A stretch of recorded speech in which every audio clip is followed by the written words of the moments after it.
Aha! Hello. Hi. Hello, everyone. Welcome in. Welcome in.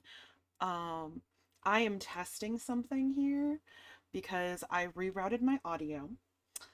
Um, so I'm trying to figure out whether or not this is going to be the stream that either gets copyrighted or it doesn't. Because like I said, I'm testing stuff. So I know you guys can hear some music and hopefully I won't get copyrighted. But yes, welcome in everybody. Welcome in. How is everyone today? Oh God, what am I moving? What am I holding? Oh, that's what I was holding. My bad. Hello.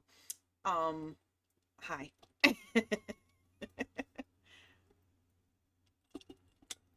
Okay, so um yeah, I hope you guys are doing well. I know everybody's probably still like getting settled and stuff. I started a little bit early because I don't know if you guys can hear it or not, but I am definitely a bit sick. Um and my voice seems to be holding. It seems to be holding. So that's the hope, is that I will be able to make it through this without losing my voice. Otherwise, Elden Ring tomorrow is going to be real fucking awkward. But I hope you guys are having a wonderful Monday. I hope the whatchamacallit, the new moon that happened just recently was very chill for you guys. It wasn't like super stressful or anything like that. Raven, welcome in, welcome in. Um, it's not exactly voice issues. My throat hurts. I'm a bit sick. I went to a concert last week and they got me.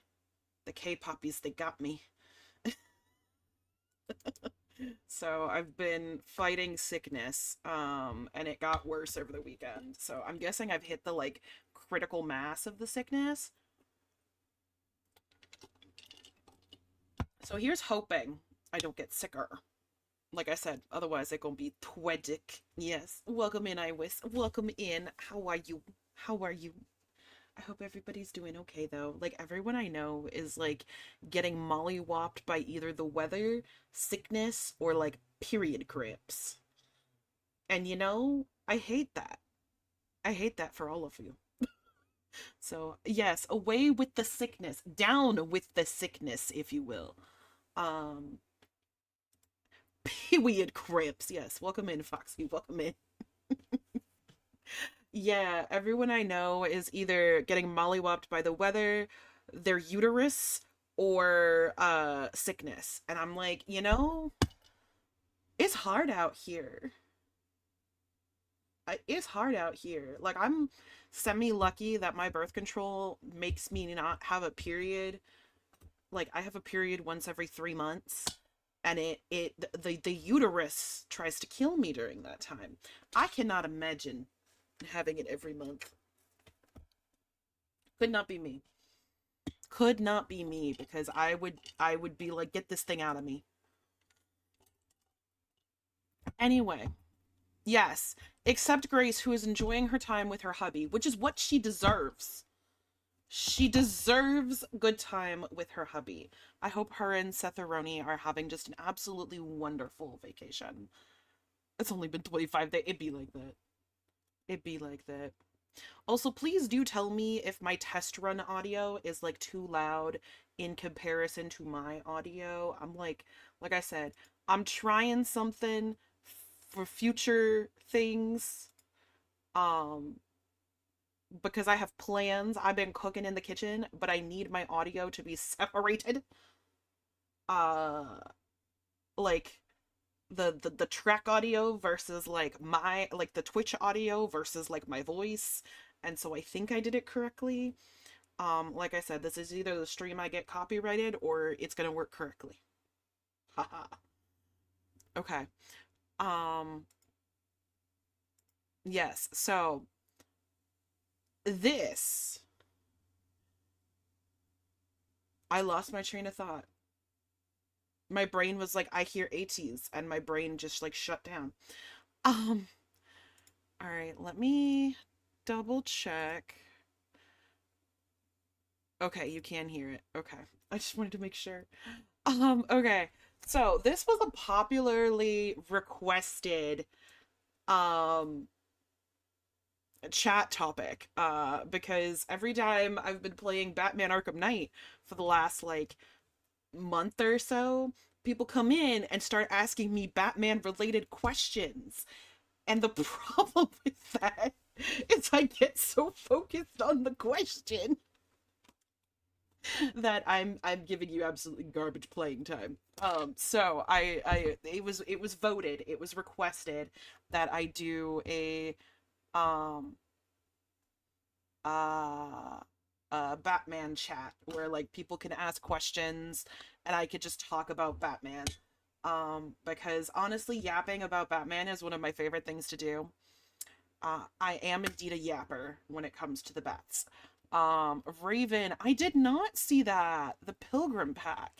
That sounds like it's gonna be fun. I feel like Cult of the Lamb is pretty much always like releasing new things. Um, and that's pretty fucking cool, honestly, if you think about it. It's like that's pretty fucking dope. But also, I can't keep up. Interactive comic. Interesting. I do love me an interactive comic. That is something I enjoy.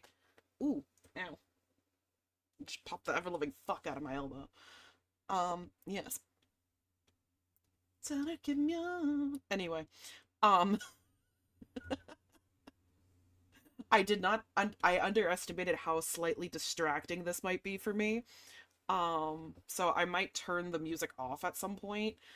Um, but I was like, this is a good stream for me to test this on because if it gets copyrighted, I can always do another one and it's not going to be the worst thing in the world. So yeah, I hope y'all are buckled in, ready for some yapping because it will be yapping. Um, yeah, it is ATs. Mm-hmm, mm-hmm, mm-hmm. So in front of you, we have, or in front of us, we have a tier list because I was like, what I don't why am I getting bigger? I just wanted to scroll. Okay. Okay. Apparently we're going by Haja like a thundering. Anyway. You have a tier list here of the 64 Batman villains because villains are the most interesting topic when it comes to Batman.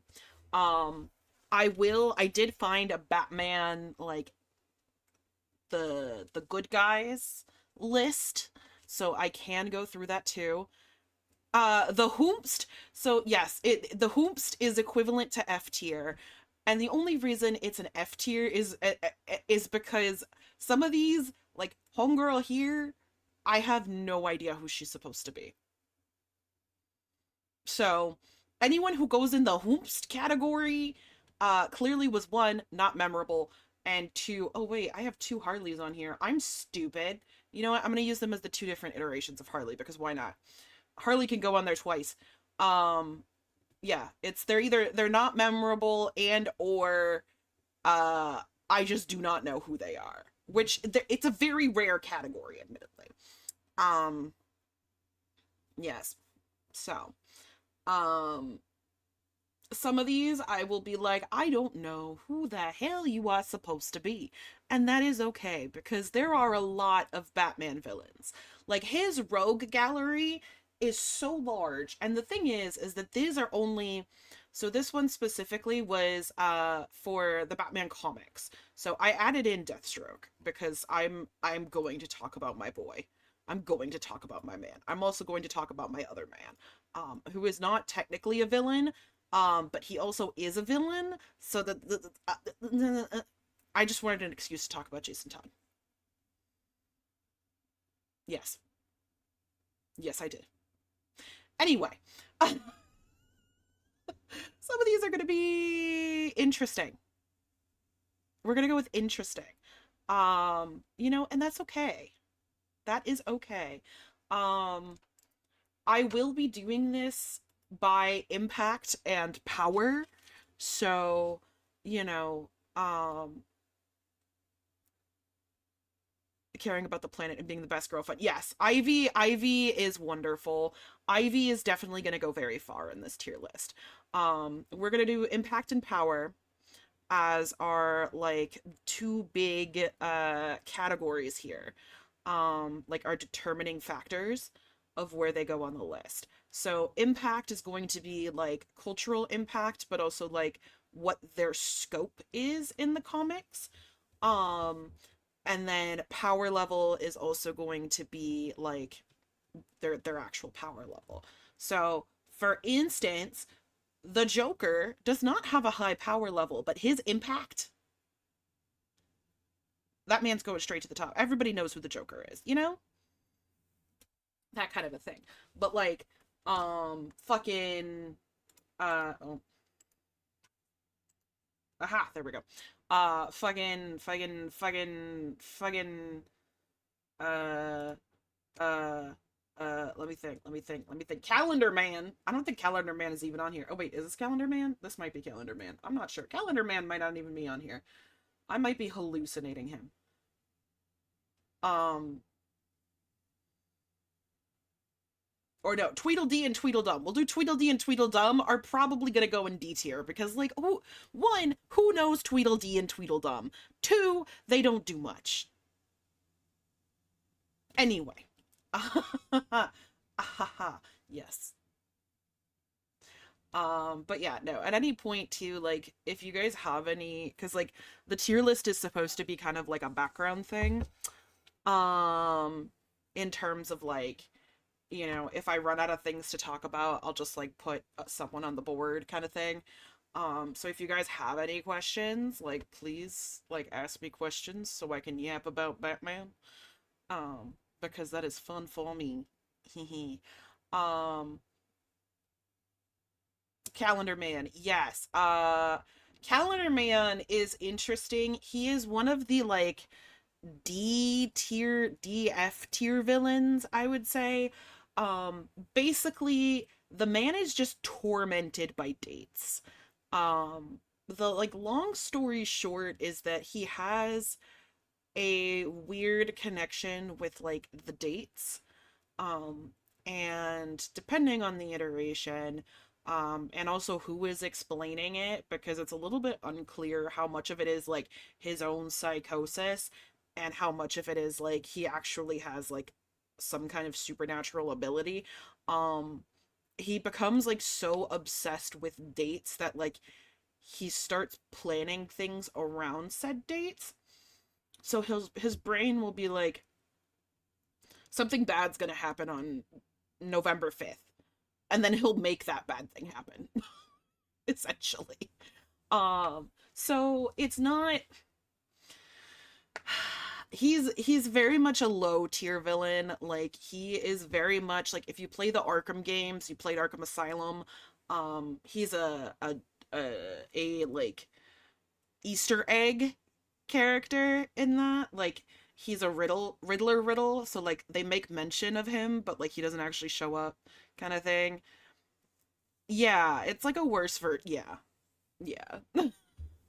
And with all of these, like my knowledge is a little sporadic in some aspects. Some characters I know really well, some of them I'm a little bit less familiar with. Calendar Man, unfortunately, I am a little bit less familiar with because where are they putting Calendar Man?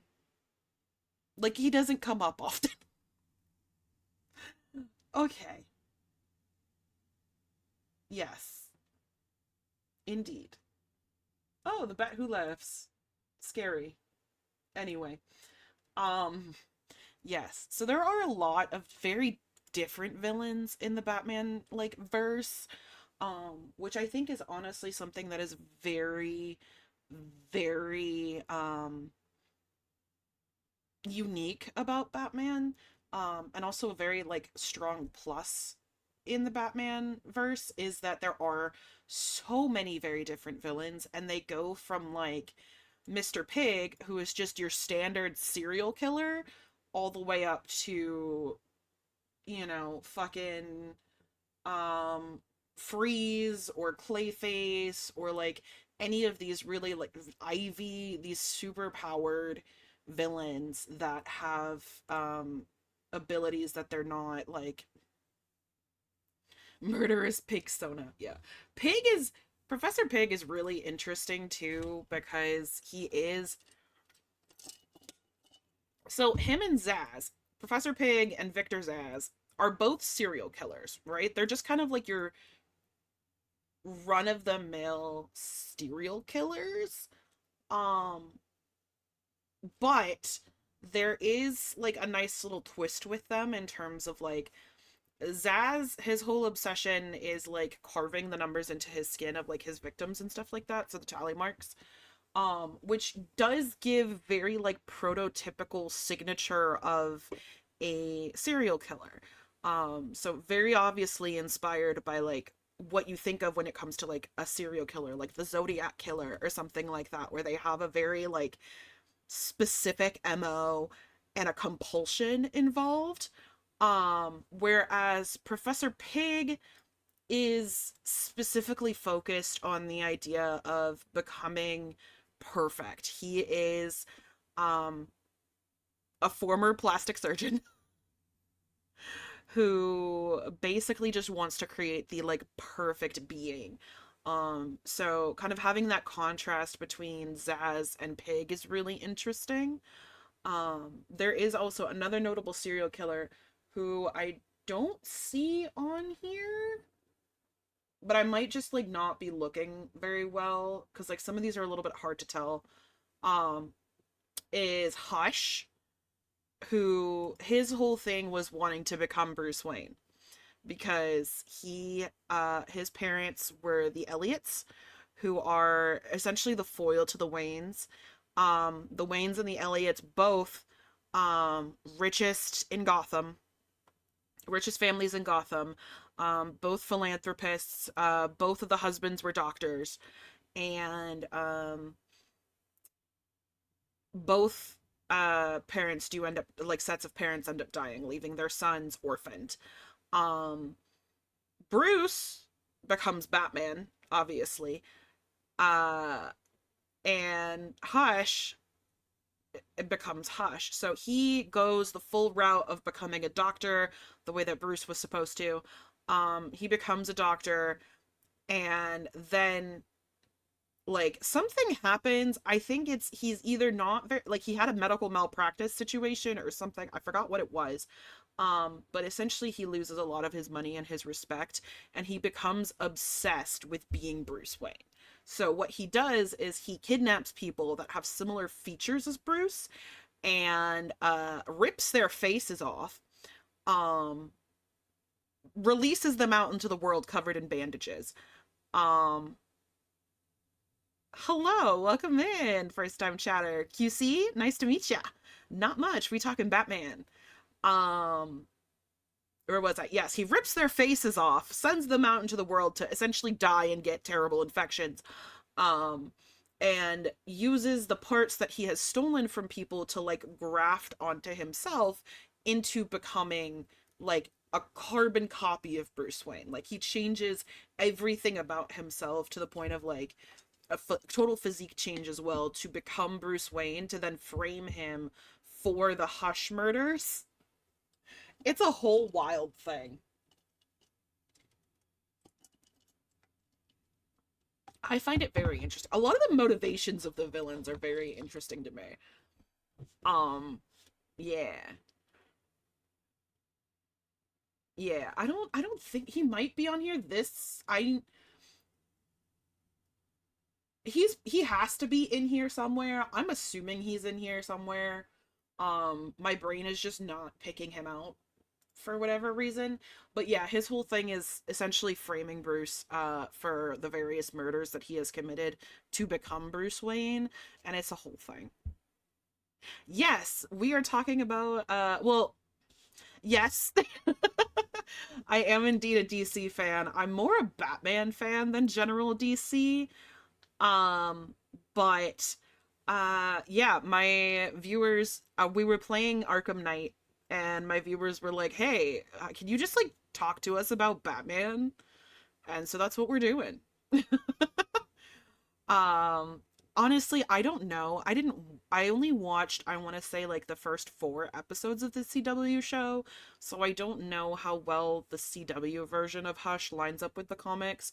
I do know that the Arkham City game did a good job of lining it up with the comics. In terms of matching kind of like the motivation and the way that the murders were committed and stuff like that.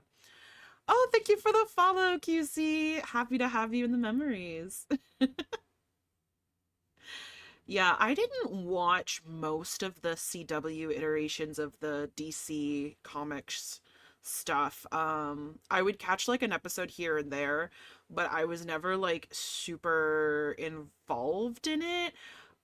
Mostly because I feel like, and I've mentioned this before on stream, I don't really think that comics, or specifically superhero comics, need to be something that have to that get adapted into live action. um I do know there's a big discrepancy, I guess, in between the audiences that you reach with a live action versus like an animated or um something like that kind of show or movie, because there is this conception that like an animated show cannot do well in capturing adult audiences and tackling adult themes, especially in the West.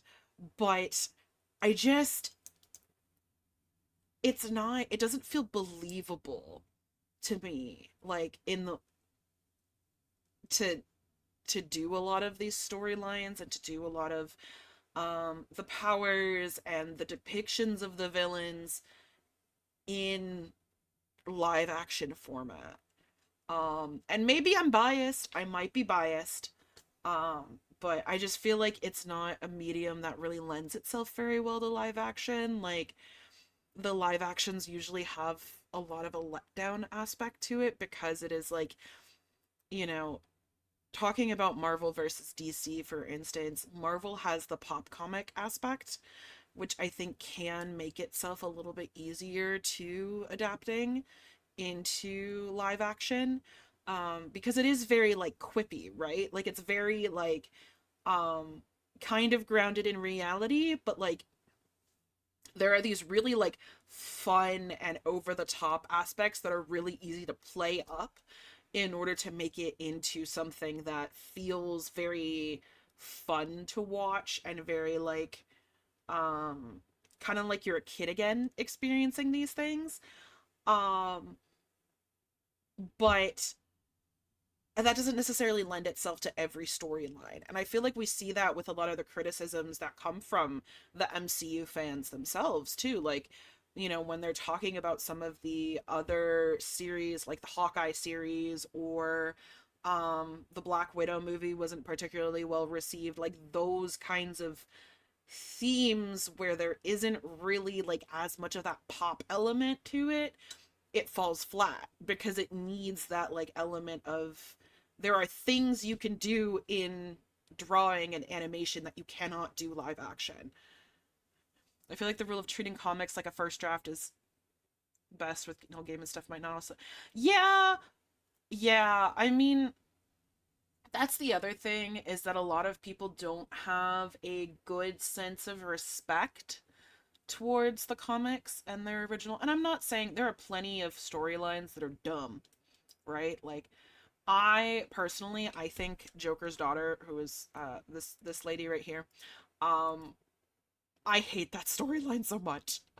But you know, there is something that lends itself to like, there are things you can explore in comics and like have done that can be treated as a first draft, but really the comic should be able to stand on its own.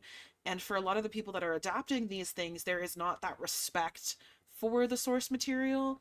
Not saying that you can't change anything, not saying that like it's always going to be worse or anything like that, because that's not true.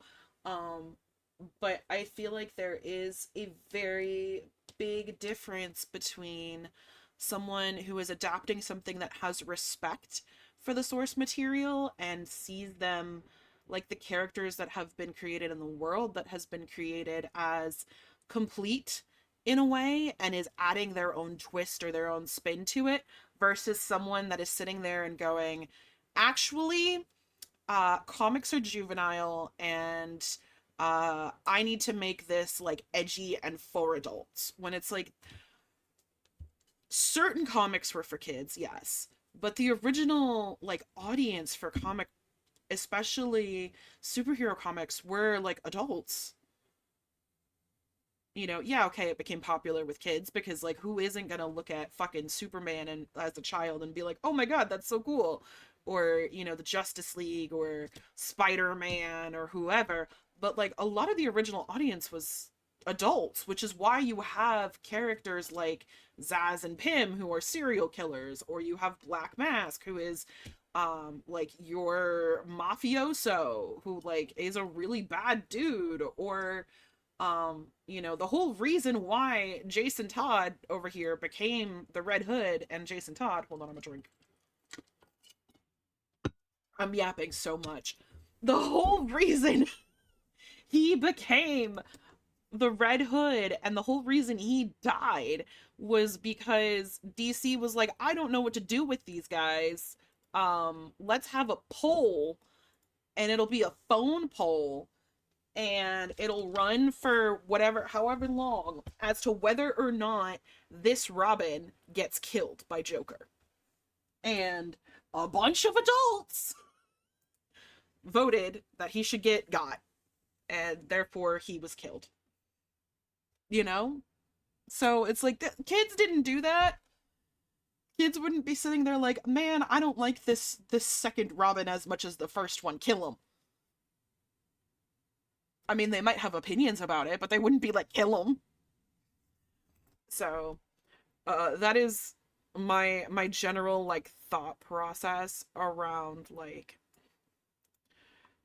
part of why I feel like some of the adaptations fall flat. And this is not, it's not just true of comic book adaptations.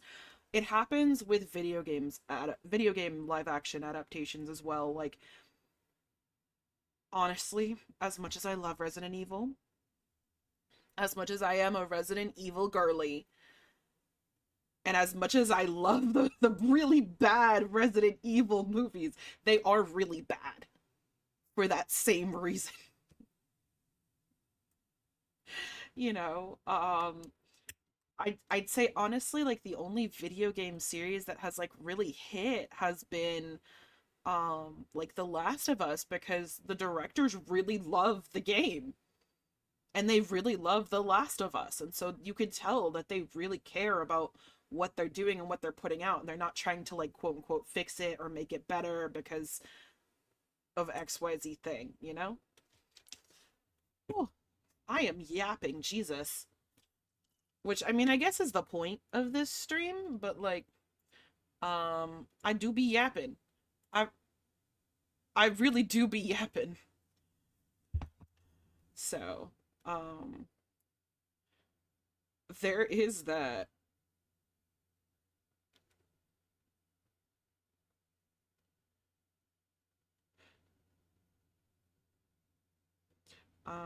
Yeah, I guess I should probably get started on the actual tier list. Um, Let me see here. Well, unless you guys have any other like questions you want me to talk about before I start doing things. Again, the tier list is supplementary. It's not actually like we're here to do the tier list. It's mostly just here as a tool for me to yap.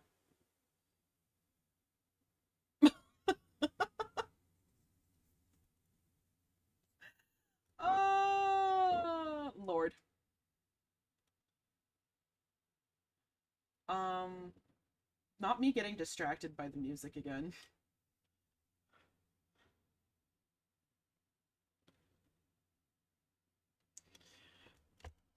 Ospread has a wonderful video on Grimdark if you'd like to see a good summary of why the edginess. Yeah. I so I've mentioned this before too, that I took a course in college specifically on comics. Um and like not, I mean, it was comics and graphic novels. And a lot of it we did talk a lot about grimdark and the concept of grimdark and edginess and whatnot. Um, and to be honest, I think it is I haven't seen Ospread's thing, so I'll definitely check it out. But I do think it is a like phenomena that's going on right now in terms of like everyone really wants edgy. And like I like edgy. I'm here for the edginess, but like there's a limit, you know? Like there's a limit into like what is enjoyable and what isn't. Like again, thinking about let me see. Where's a good example of some edginess in here? Um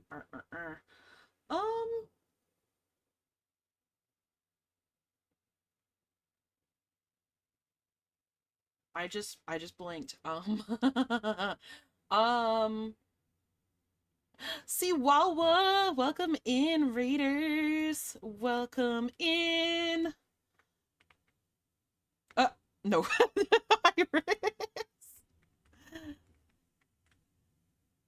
Thank you for doing the thing, Iris. Thank you, thank you. Um,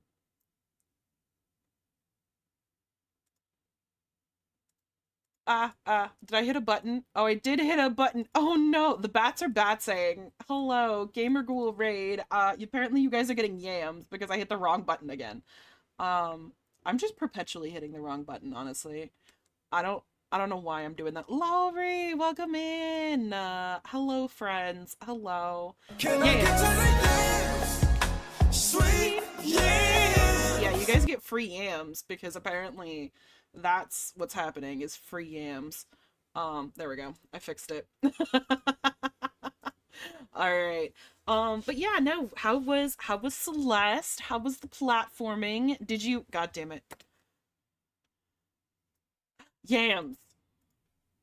Oh, see, Wawa redeemed the yams. I'm sorry, it didn't do the re because I forgot to open that. I will simply play the re for you. Hold on. Hold on. There we go. For you. For you, I will simply play the re. Yeah, I forgot to turn on the automations thingy. Um, I'm gonna blame it on sick brain. So this is me doing it myself. Sending help to myself.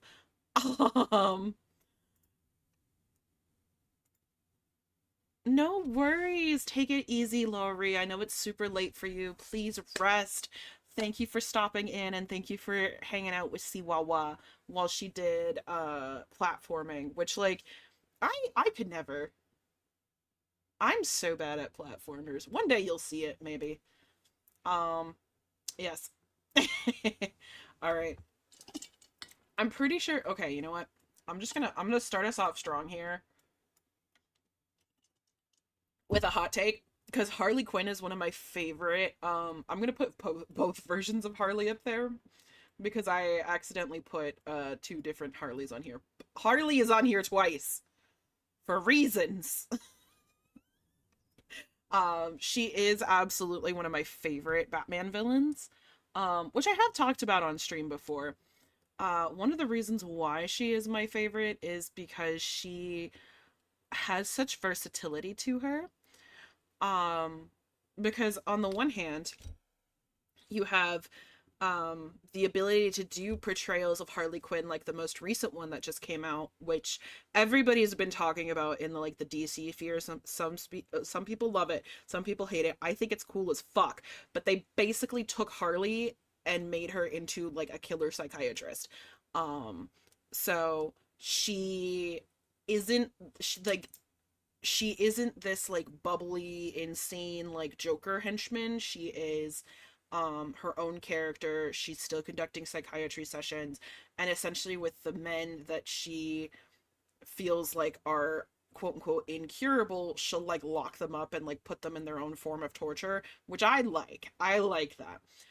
Um but my point here is that there's a lot of things you can do with Harley, right? Like you can have her be the Joker's sidekick and be like this just like quite frankly, very tortured um, abuse victim who is very much manipulated by someone that she is like absolutely head over heels in love with, but is still doing some pretty awful things, right?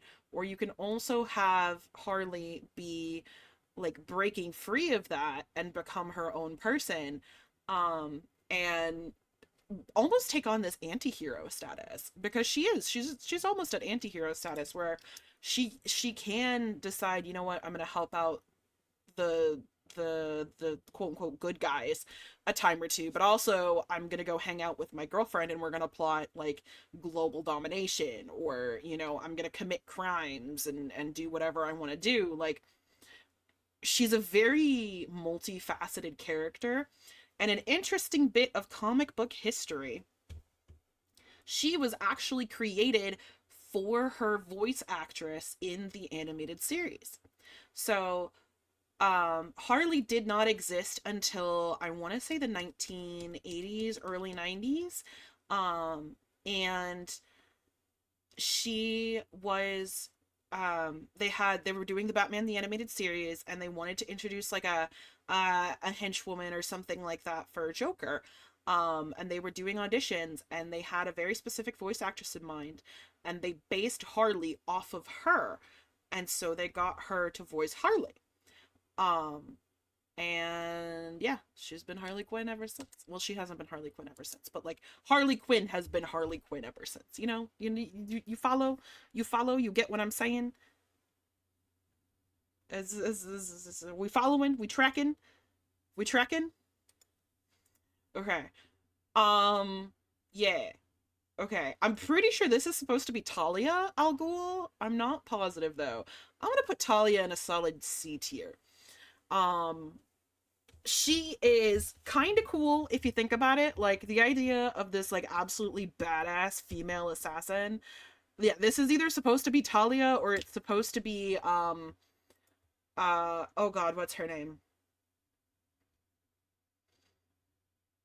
I have completely forgotten her name. There is a character, she is Black Bat's mother. So she's Cassandra St. Kane's mother. She is I have completely forgotten her name, but she's essentially the world's greatest assassin. So it's either her or Talia. Either way, they go in the same spot as far as I'm concerned, because on paper they sound really fucking cool, right? Like world's greatest assassin, or like heir to League of Assassins, like the Shadow League of Assassins, and like very very cool in that aspect. But like there was not Nolan Tully. Sorry, sorry. Okay. Woman in White. This is supposed to be Talia? Okay, so then this one's supposed to be what's her name? The fucking I forgot her name. I forgot her name. Subaru! Welcome in. How's it going? I forgot her name, but that she's Cassandra Cain's mom. Yeah. Yes, thank you, Raven. Thank you. Nova, it's fun that you bring up the Nolan series because I had a whole rant on this last time. Um, Nolan's series is really good, right? Like it's really good. However, it's not a good Batman series. And it's purely because he changed so much that it no longer like it's not close to the source material enough that like it can be classified as like a Batman film. But also like the things that he does with the characters don't make any fucking sense. Talia is a great example of that. And like I was saying, like with both of these women, they're very cool on paper. Like we love a badass woman who can really compete with the men, right? Like and like be this like force of nature. However, they fall so tightly to the femme fatale that they lose any dimension that they have. And in a lot of these cases, like with both of them, they have been written in such ways that like it gets rid of any of the positives that they might have. So for instance, Cassandra Cain's mom, her mama, because I cannot for the life of me remember this woman's name. Um, like, she canonically has abused her daughter to the point where the daughter is mute. Like, she did not teach her how to speak. She didn't teach her how to do anything. She only taught her how to kill and like how to do hand-to-hand combat, which is a valuable skill as an assassin, except for the fact that this was a literal child, like a baby. So it's like any redeeming quality that this character would have had is gone. It is gone. Talia falls flat in the sense that she is constantly defined by two men in her life. Bruce, aka Batman, and her father, Ra's al Ghul. Yeah, Lady Shiva. That's her name. I knew it was Lady something. I could never remember. I yes, we love Cassandra Cain. Cassandra Cain, aka Black Bat, wonderful. We love her. Lady Shiva can get fucked. Um But yeah, Talia is defined by two men in her life, Bruce and her father. And everything she does comes back to one of these two men. To the point where in the most recent, I think they've officially rebooted again in the animateds, but anyway, a lot of people's new introduction to Talia after like the Nolans and like, you know, all of that was her introduction in the new like iteration of the DC animated movies and stuff like that in Batman versus Robin. And in Batman versus Robin, the way that Damian Wayne is conceived, her child with Bruce Wayne, is sexual assault. Like, she drugged that man. Again. Like, you have such interesting female characters that get so far defined into the idea of what a femme fatale is, and this like construction of, oh, they should be defined by the men around them, that they lose any of the like parts that make them interesting. And that is one thing I will never forgive. Because god damn it. Okay. I also just think it's an interesting contrast to Harley, because Harley as well starts off being defined by the man that she is around, right? Like, she's defined by Joker, but she's been able to evolve into her own character and be beloved because of it. Okay. Let's see. This is Firefly. Firefly is definitely a D tier. His whole thing is serial arson. Exactly. Harley got over Joker. She was her own person. Um, Now she has a girlfriend. And we love that for her. We love that for her. I also, one of my favorite Harley comic book panels ever is when she finds out that, I think it's an Injustice. I want to say it's an Injustice. She finds out that, Black Canary is pregnant, and she immediately stops fighting her and like all of a sudden becomes her prenatal nurse. Like, she shows so much empathy in that she talks about how like she had gotten pregnant at one point by the Joker. Yeah, I'm pretty sure it's Injustice. And she ended up losing the baby, but she didn't want that for Black Canary, and to like not have that piece of Ollie, because at that point Ollie's dead, Green Arrow. And so she just becomes her like doula. So she takes her to all of her appointments, and they're like best friends, and it's just so freaking cute. Honestly, yeah, that's yeah. She was like, "No, I'm not gonna beat you up. What are you talking about?" And Black Canary is like, weren't we fighting?" But yeah, Firefly, his whole thing is serial arson. He just wants to see the world burn.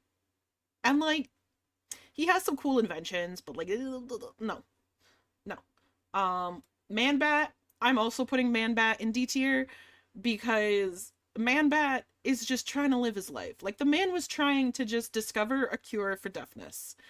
and make people able to hear. And he did that by committing the most cardinal sin of any science experiment, which is combining your own DNA in your own body with something. Um, in this case, a vampire bat. So, yeah, yeah. That let that yeah, combined his own DNA with vampire bat DNA and injected himself with it. Yeah. So yeah, he's now flying around as a bat. A giant man bat, if you will. Hence the name. Hence the name. Yes. Yes, Gods and Monsters does also have Man Bat. There are many different versions of Batman. Like there's the Justice Lord's Batman, there's the Flashpoint Paradox Batman, there's the Batman Who Laughs, there's um oh here's Batman Who Laughs. There's like a lot of different versions of Batman, and one of them is in fact Man Bat. But like Man Bat who is like Batman but evil. And like might have super strength. I don't remember. Black Mask, I'm gonna put him at B. So I mentioned that Black Mask is very like your standard mafioso. Like he's kind of your standard depiction of Sionis, fucking Roman Sionis is his name. He's kind of your standard depiction of like a villain that's like a mob boss, you know, very like drugs and guns and all of that. Um the big thing that I think like when thinking about his impact is that he is a big reason why Jason Todd becomes Robin. He is also in the Harley Quinn movie. Yes, he is. So he's in a few different things. So like in terms of like impact and like cultural consciousness, like he people somewhat know who he is because he is kind of one of the more influential like normal guy villains that Batman has. Um and it's also just like the design wise is very cool, so it's very memorable in terms of like his mask is just like a fucking skull. But he is like he's just your standard mob boss, but like his impact in terms of the way that crime is in Gotham is very high. And oftentimes like even with the other villains, same as like with Penguin, who is somewhere.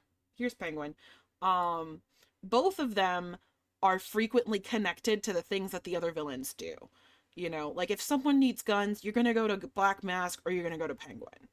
Like they're not villains that are they are iconic in the sense that like people know who the Penguin is, people know somewhat know who Black Mask is. They've both been in their own like movies as like villains. They're a little bit of a joke, but they know. Um, you know, yeah, like Burton's version of the Penguin and stuff. But like their place in the Gotham sphere is very high and it's very important. Like they are the connection point between a lot of the lower tier villains and the things that they do. They are the connection between um you know, Bruce even becoming Batman to a certain extent because um of the way that crime is in Gotham. I will say Burton's depiction of Penguin is like a little very weird, but not entirely off base either because Penguin's whole thing is that he was a part of the big like families in Gotham, but the Cobblepots lost all their money, like gambling and bad investments and stuff like that. So like he should have had the life that Bruce lived. But he didn't. And so he turned to crime and like built his own little crime empire, and like how that shows up is that he is often responsible for like the fronts, yeah, front like businesses and stuff like that. Like he has the Iceberg Lounge, which is like this really big and popular like nightclub, and a lot of like business goes through there in terms of like crime and otherwise. I don't know why I'm dying on screen right now, but I am apparently. Hello. Thank you, model. Yeah. Yeah, I Tim Burton, I understand what he was going for, but also no. No. Just no. Uh, I'm pretty sure this is supposed to be the Mad Hatter, unless I see a different thing on here. I don't see a different thing on here, so I'm gonna assume that this is the Mad Hatter. Okay, I don't know who the fuck that's supposed to be. I'm not entirely sure who that's supposed to be. I thought this was strange. It's probably not. Um, I forgot this man's name, but he would be in the Whoops tier anyway because he doesn't really do anything. Um, Mad Hatter can go in D because again, well, okay, his whole thing is the Mad Hatter and Alice in Wonderland. So he, much like the origin of the story, for the Mad Hatter, like he is a hatter who goes crazy because of the drugs in the hat involved in the hatting process, like the creation of hats, like old school hats, which is also how you get the Mad Hatter inspiration in the original Alice in Wonderland. But he was also obsessed with Alice in Wonderland. Um he has developed some very interesting drugs to hit people with, to like on his quest to like find his Alice or whatever, but like he's not, he's like a one-off villain, right? Like, first of all, this man is a short king. He's like 4'7". So compared to Bruce's like 6'2", he's not doing much damage. Um, oh, thank you for the follow, Oxy Bunny. Welcome to the memories. Welcome in. Welcome in. Happy to have ya. Oh, thank you. That's very sweet.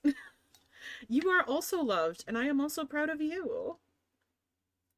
Mm, I have been yapping. Which again is the point of this, but yeah, the yapping is very strong today. Okay.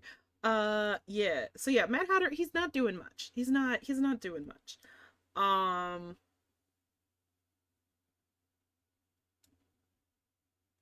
I know who this is. He's not, so there's a version, I forgot what it's called. I forgot what he's called in the comics, but he's essentially like version of Humpty Dumpty, like an evil Humpty Dumpty. It was a very weird time in the comics. Tweedledee and Tweedledum are also going to go in Whomst because they don't accomplish much. They kind of function as henchmen for, yes, the music in the background right now is Singularity by Kim Taehyung, also known as V of BTS.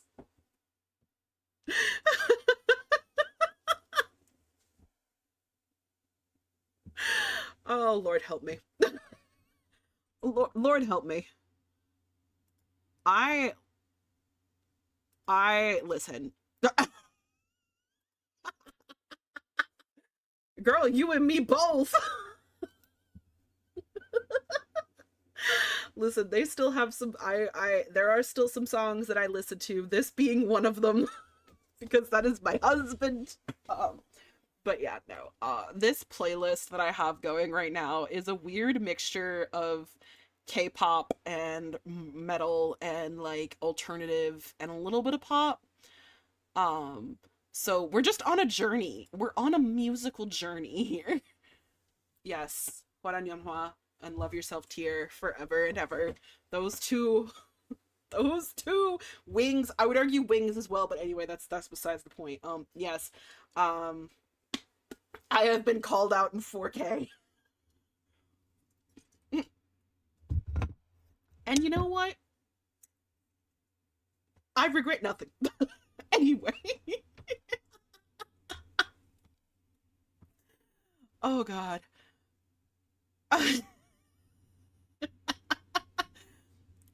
Listen, and I do it again. I know. I know. I know. Listen, there is I Bury the Light is in here, Raven. From fucking what's it called? From Devil May Cry 5. Lost Medic, welcome in, welcome in. I am sort of rating Batman villains. Mostly I am just yapping about Batman and like the Batman verse while talking about the villains. It is an open forum, so like anybody can ask me questions about like different Batman related things. But yeah, I feel like when I've talked about this in the past, most people wanted to know about the villains, so I have a villains tier list. Yeah. Yeah. um yeah. Yeah. Mhm. Mhm. I forgot. I was gonna say something, but I forgot what I was going to say. Um, oh, also, the bat who laughed. Okay, that's actually very. Ha ha ha ha ha ha ha ha. I'm gonna put Joker bat very high. So the bat who laughed, I think, is very interesting. I really enjoyed it. Because I think it does have a lot of interesting aspects that we don't get to explore kind of like in the regular, like on the regular in the Batman series. Um it goes very in depth as to like why Batman and Joker are foils to one another and like why they need each other in a way. Um but it also really addresses the idea that like the Joker really is just there for shits and giggles. And that is horrifying. I maintain, someone asked me this last time when I was playing Arkham Knight, um about like how I would have done a Joker movie. And again, I maintain, oh no, we're in ad break. Ah, okay, everybody take a break. Everybody break time. Um I am so sorry. I will not I will be quiet for a second while I get my shit together. Um, and by get my shit together, I mean, yeah, I'm holding my thought. I had to like stutter to hold my thought. So,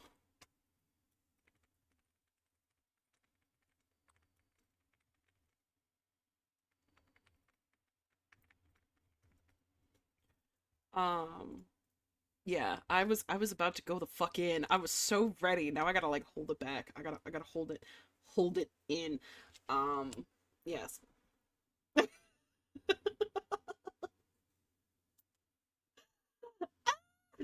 holding it, holding it. I'm holding it. No, no.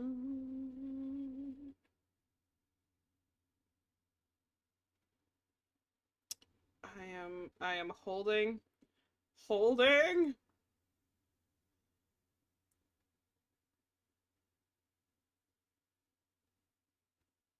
To be fair to the Joker movie, it's an art movie from the area of throw things at the wall, see what sticks.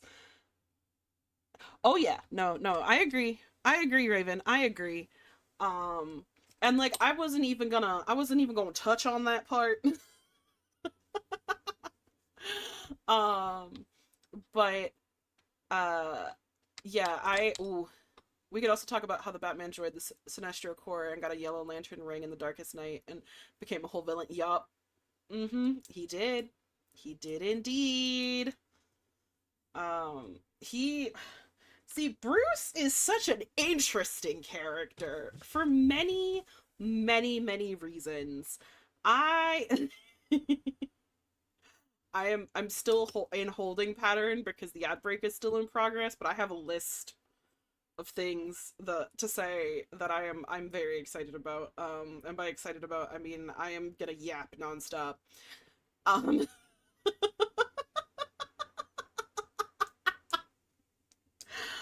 Um, yeah, so I was asked about how like the how I would do a Joker movie, and my main point from that question that I was asked was um I would make Joker essentially a horror villain because that's what he is, right? Like at the end of the day, Joker is terrifying not because he's like got scary powers or like the implications of like for instance like Ivy, the implications of her, it's kind of scary, right? Like Joker is terrifying because he, one, doesn't give a flying fuck, and two, is just there to cause chaos. So, and I think The Bat Who Laughs is a very good portrayal of that because it is very much like this is what happens if someone like that has the ability to like has the physicality, like the dominance to be able to put himself out there like that. Thank you for the hydrate, Palm. Welcome in. Mm. Hope you're doing well. I definitely just choked on some ice.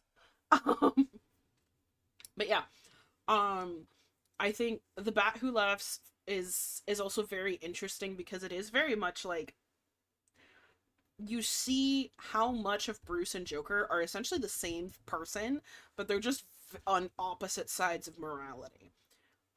And I think that also gets highlighted to a certain extent in Last Medic brought up how Batman joins the Sinestro Corps at some point, like at one point in one of the continuities, and gets a Yellow Lantern ring, becomes a whole villain, right? The only thing keeping Bruce motherfucking Wayne from being a villain is that staunch morality of his. And that is incredible to think about. Like, people want to talk about how Batman's kind of boring to a certain extent, the same way that Superman's a little boring in terms of like he is so strong in his morality that like he's never going to make the decision to kill Joker, right? Or the times that we have seen him be unable to save even the Joker, he goes a little crazy.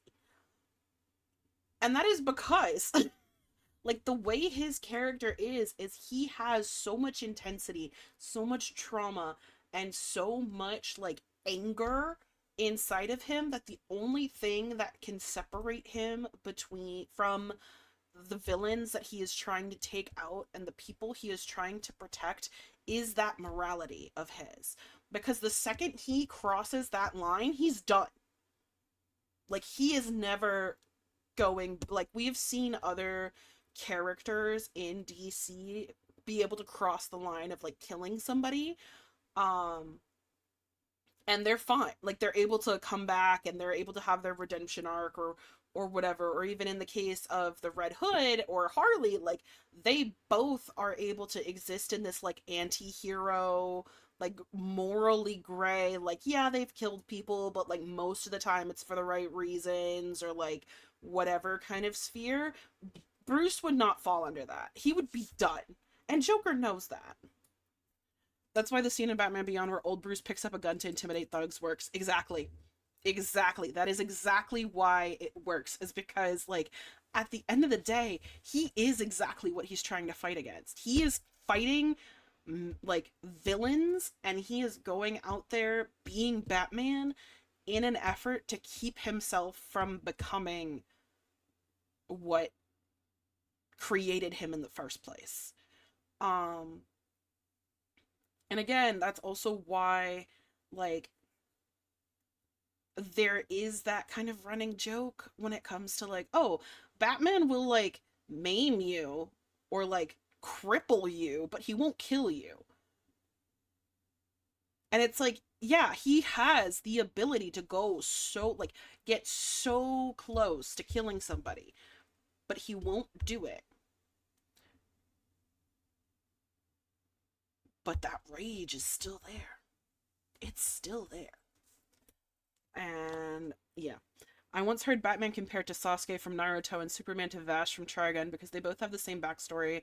Their parents died and they got adopted by someone else, and it's only by choice that made them the type of symbol they became. Yep, exactly. It's very similar. A lot of the like origin stories of some of the like deuterogonists is very similar to um like what Batman's origin story is. And that's some of that is just like happenstance, right? But at the end of the day, it is very much like highlighting that idea of like if you don't have something to guide you, or you are suffering from an extreme like traumatic event in which you are now trying to figure out how you find justice in that event, it builds up a lot of rage. Like it builds up a lot of what happens when someone sees like the really dark bits of reality around us and then has to make the conscious decision to be a good person, or let that like dictate who they are. um Batman obviously is like making the very conscious decision to not kill somebody, to not become what the Joker wants him to become, which is also why the Joker is constantly trying to get him to kill someone, even if it's himself. um like the Joker is trying to get Batman to kill the Joker, not yes. um in contrast, you have characters that like Jason Todd, who has a very similar backstory as Bruce, except for the fact that like he was not rich, or even Dick Grayson to a certain extent. Similar origins, similar amount of trauma, in some cases worse if you think about Jason Todd's trauma of like having grown up on the streets by himself until he was like 9 or 10, and then like getting adopted by a rich man and all this anyway, um and getting murdered. But like that morality that Bruce has takes him on such a vastly different path than everybody else's does. Everybody else understands that like sometimes there is a gray area. There is the statement of like, for instance, in Arkham Knight, which we are playing through right now, um with Ra's al Ghul, where it's like, you know, you could pull the plug. And Bruce is like, I can't do that. That's the same as killing somebody. And it's like, it's really not. But to him, it has to be the same. Otherwise, he's never going to be able to draw the line again. And he's never going to be able to, like, separate himself from the Joker. Which is just a very, like, it's, I don't know, there's something about it that's very compelling. Um, it does make for some, like, hair tearing out inducing moments, but, like, it's very compelling to me. Maybe I'm just insane. I'm probably just insane. I feel like half of this can be summed up by I'm just insane. Thank you. Thank you, Raven. I'm doing my best. I have downed my tea. I'm moving on to the water. I hope you have a good night. Thank you so much for stopping in. Yeah. All right. Where the fuck Ratcatcher? Ratcatcher could be he could be a D tier. Like he don't do much. Batman View doesn't believe in good versus evil, right versus wrong. He believes more in right versus easy. Yeah, pretty much. Um, like right versus easy, but also I wouldn't say he believes in redemption necessarily, but I think he believes in the idea that circumstances make people who they are. Um, which is also probably why we see a lot of differences in the way that he handles people. One of my favorite, absolute favorite, instances of Batman and like seeing that idea is, um, Batman, the animated series. There was an episode with Baby Doll. And for those of you who don't know, Baby Doll is essentially she's a grown woman, but she is kind of trapped in the body of a toddler, due to a genetic disorder that she has. And she was a child star, like, and she was pretty much forced to, because she's a body of a toddler, right? So she's pretty much forced to behave like a toddler for most her life and not taken seriously. She can't do any of the like grown-up roles that she wants. She's never seen as an adult. And as a result, she kind of ends up going a bit crazy and like turns to a life of crime. Right? Batman shows, like, Bruce shows so much empathy to her because he understands that, like, a lot of this wasn't her fault. Like, yes, she is a grown adult, she has the ability to make her own decisions, but what has pushed her to get to this point was out of her control. And it was due to her circumstances. And as a result, she's kind of locked into this pattern that she can't escape from. And it's one of my favorite episodes because it's just very haunting. But it also does really show this idea that, like, yes, there is right and there is easy that Batman always kind of has to deal with. Like, easy is like, you could turn to crime, that's easy. Or like, you can kill someone to get your revenge, and that's easy. But that's not the right thing to do. But then there's also this kind of third category of like having empathy and understanding that, like, some people are not, they don't fall on that line so much as they are pushed one direction or another.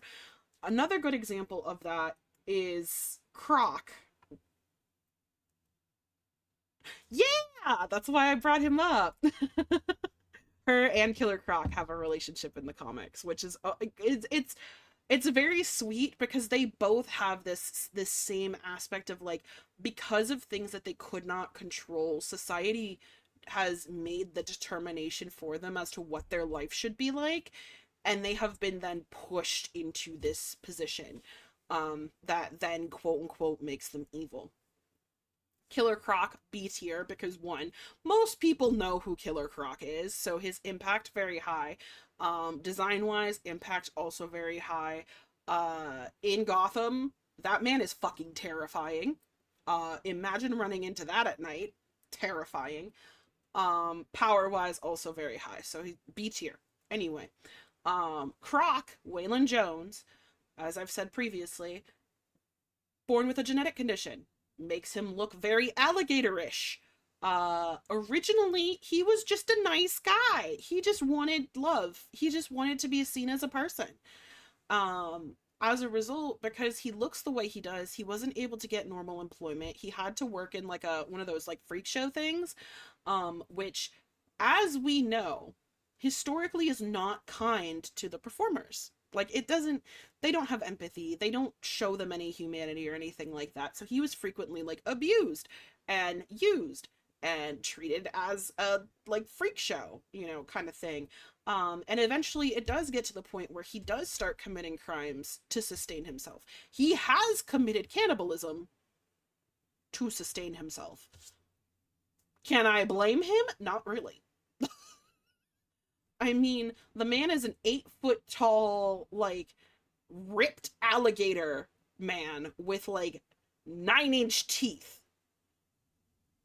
that everybody was scared of, even when he was just like being nice and like saving puppies and like just trying to find employment. Like, I don't blame him for eating a person or two. I really don't. But yeah, I do think it is very interesting, like Lost Medic said, that like Baby Doll and Croc, these two characters who have very similar backstories and very similar like existences in that line of they were pushed to be who they became, and that they're not inherently evil, but they are kind of forced to do bad things, end up like finding comfort in each other and like relating to each other, which we love a good humanization moment. Let's see where we Ivy is going in. I'm gonna put Ivy in A tier. I would put her in S tier with her girlfriend, but I feel like Ivy, there are certain iterations of Ivy that very much live up to their potential, and there are certain iterations of Ivy that I think get lost in the whole like sex bomb aspect, and it keeps her from going into S tier for me. And the only reason I say that is because it really affects like how the person writing Ivy sees her really affects how she's portrayed. And like it affects everything from her motivation to like the extent of her powers, which I think is dumb. And it's not her fault. It's not her fault. Um but it is a case of like, you know, if there isn't consistency, then I can't really like put her at an S level for myself. I do think she's wonderful. I do think she is very interesting as a character because again, you have another very highly educated woman who kind of undergoes a little experimentation or an accident depending on which version of canon it is.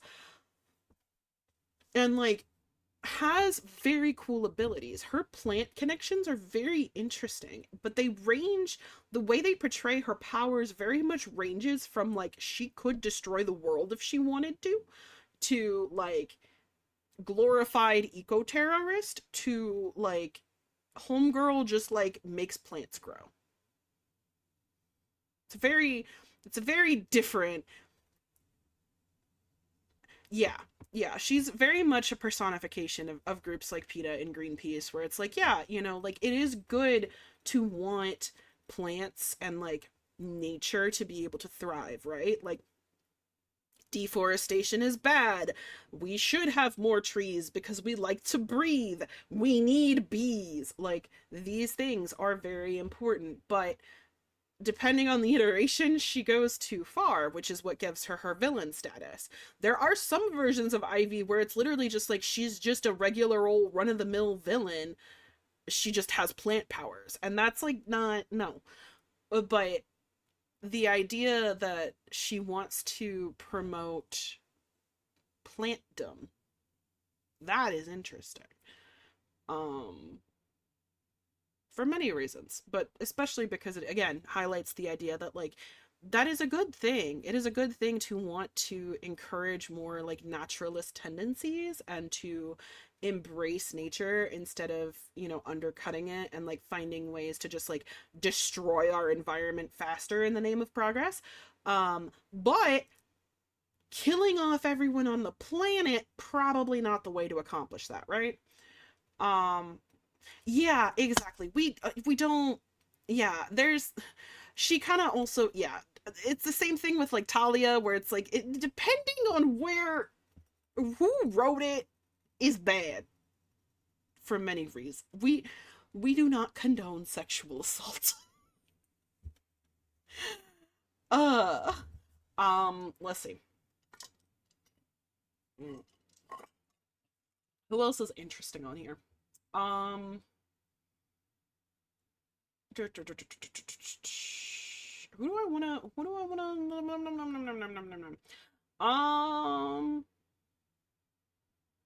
I forgot this man's name, but he is interesting. This is what happens, friends, when you have a like billionaire that he's okay. Most people know this guy from Batman Beyond. I cannot for the life of me remember that name. His name, but this is what happens when you have a billionaire cutting corners and he accidentally uranium bombs himself. Anyway, yeah, Dr. Blight, that's his name. Fucking Blight. Thank you, medic. Thank you. The sickness in my brain, and by the sickness, I mean like I am literally sick right now. I have a flu. Is like messing with my brain waves, so my name recall is not good. Catwoman. Okay, let's go to Catwoman. Catwoman. I am putting Catwoman in B tier. Catwoman, I think, falls closer to an anti-hero than she does a villain because her most, like, quote unquote villainous antics are literally just she's a cat burglar. And it's like, okay. Or, like, you know, she might team up with, like, Two-Face or Penguin every once in a while. But again, it's always for, like, a big score or, like, temporarily incapacitating Batman and not so much the, like, I'm gonna murder everyone variety. So to me, she falls a little bit close to anti-hero, very similar to like post Joker Harley Quinn, where um she just is minding her business. and also stealing from people because that's how she makes her money. You know, which inherently thievery, bad, but it's not as bad as, you know, killing people. She also typically, like, the villains themselves, which I think is really interesting. Um, all of the villains themselves seem to have a very interesting relationship with Catwoman, where she herself, like, in like the canon, does not seem to be considered a villain in the same way that, like, even Penguin or Black Mask are. Like, they seem to coexist with her and occasionally be like, hey, we need you for this thing. But there isn't, like, this mutual respect of, like, I am also a villain and you are a villain, we'll be villainous together. It's always like she is there for a particular job or a particular reason, and half the time they suspect her, like, giving information to Batman or, like, having a relationship with Batman or of some sort. So it's like this really weird dynamic, which I think is very interesting, and we don't really see it with a lot of other villains, and to a certain extent I don't think we see it very often in DC in general, but I don't quote me on that. Mystic Catwoman or regular Catwoman? I like regular Catwoman, um but I don't really have, like, a reason for it, if that makes sense. Like, it's just one of those things where I'm just like, ah, yes, regular Catwoman, nice. But, like, I don't have, like, any particular, like, inclination or um lack of inclination towards Mystic Catwoman. Like, they're essentially the same to me. I don't know, maybe it's because, like, the first live action iteration of Catwoman I saw was Halle Berry, and my brain is just, yes. So, mm, mm. I dumped ice water down my shirt. Okay. Let's see. What am I gonna yell about next? We could do Clayface. Clayface is interesting. Clayface is also going C tier. Clayface is particularly interesting because he is also what happens when you take an actor who was very successful and you expose him to toxins that melt his face off and his whole body into clay. Um, Another very good example of, like, he kind of falls in the same category as Croc in the sense that, like, he was, like, there was nothing inherently evil about Clayface until his accident and, like, him becoming, like, made out of clay, and looking like this instead of, like, the handsome actor man that he was. um and for a while there he was able to, like, maintain being an actor because he could kind of, like, morph himself back into what he looked like. He just can't hold it. He can't hold any singular form for very long. um and so he would always end up turning back into Clayface, and then everyone would be scared and be like, he's gonna kill us or whatever. Oh god, I moved the thing again. I talk with my hands too much. I'm sorry. I keep dying off screen. Um, and he ends up becoming a villain, and it's like, well, I get it. He's like 8 feet of clay, but, like, he's not that scary.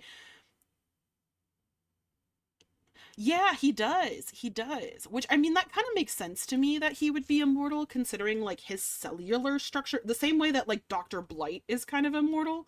Um, like, their cellular structure got changed. So, you know, they are able to kind of, like, live forever. Clayface in particular, I think if I remember correctly, the canon is that, like, so long as a singular piece of him exists, he can kind of continue to regenerate, um and, like, create more of himself, which then, you know, can reconstitute into one whole body. So it does make sense, and he very much could have been a hero. You're totally right, Medic. You are totally right. He could have been a hero, same way that Killer Croc could have technically been a hero. um but the way in which they are physically and the way in which society views people that are different, which is what they are analogies of.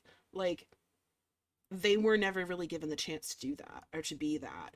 There are instances where Croc and Clayface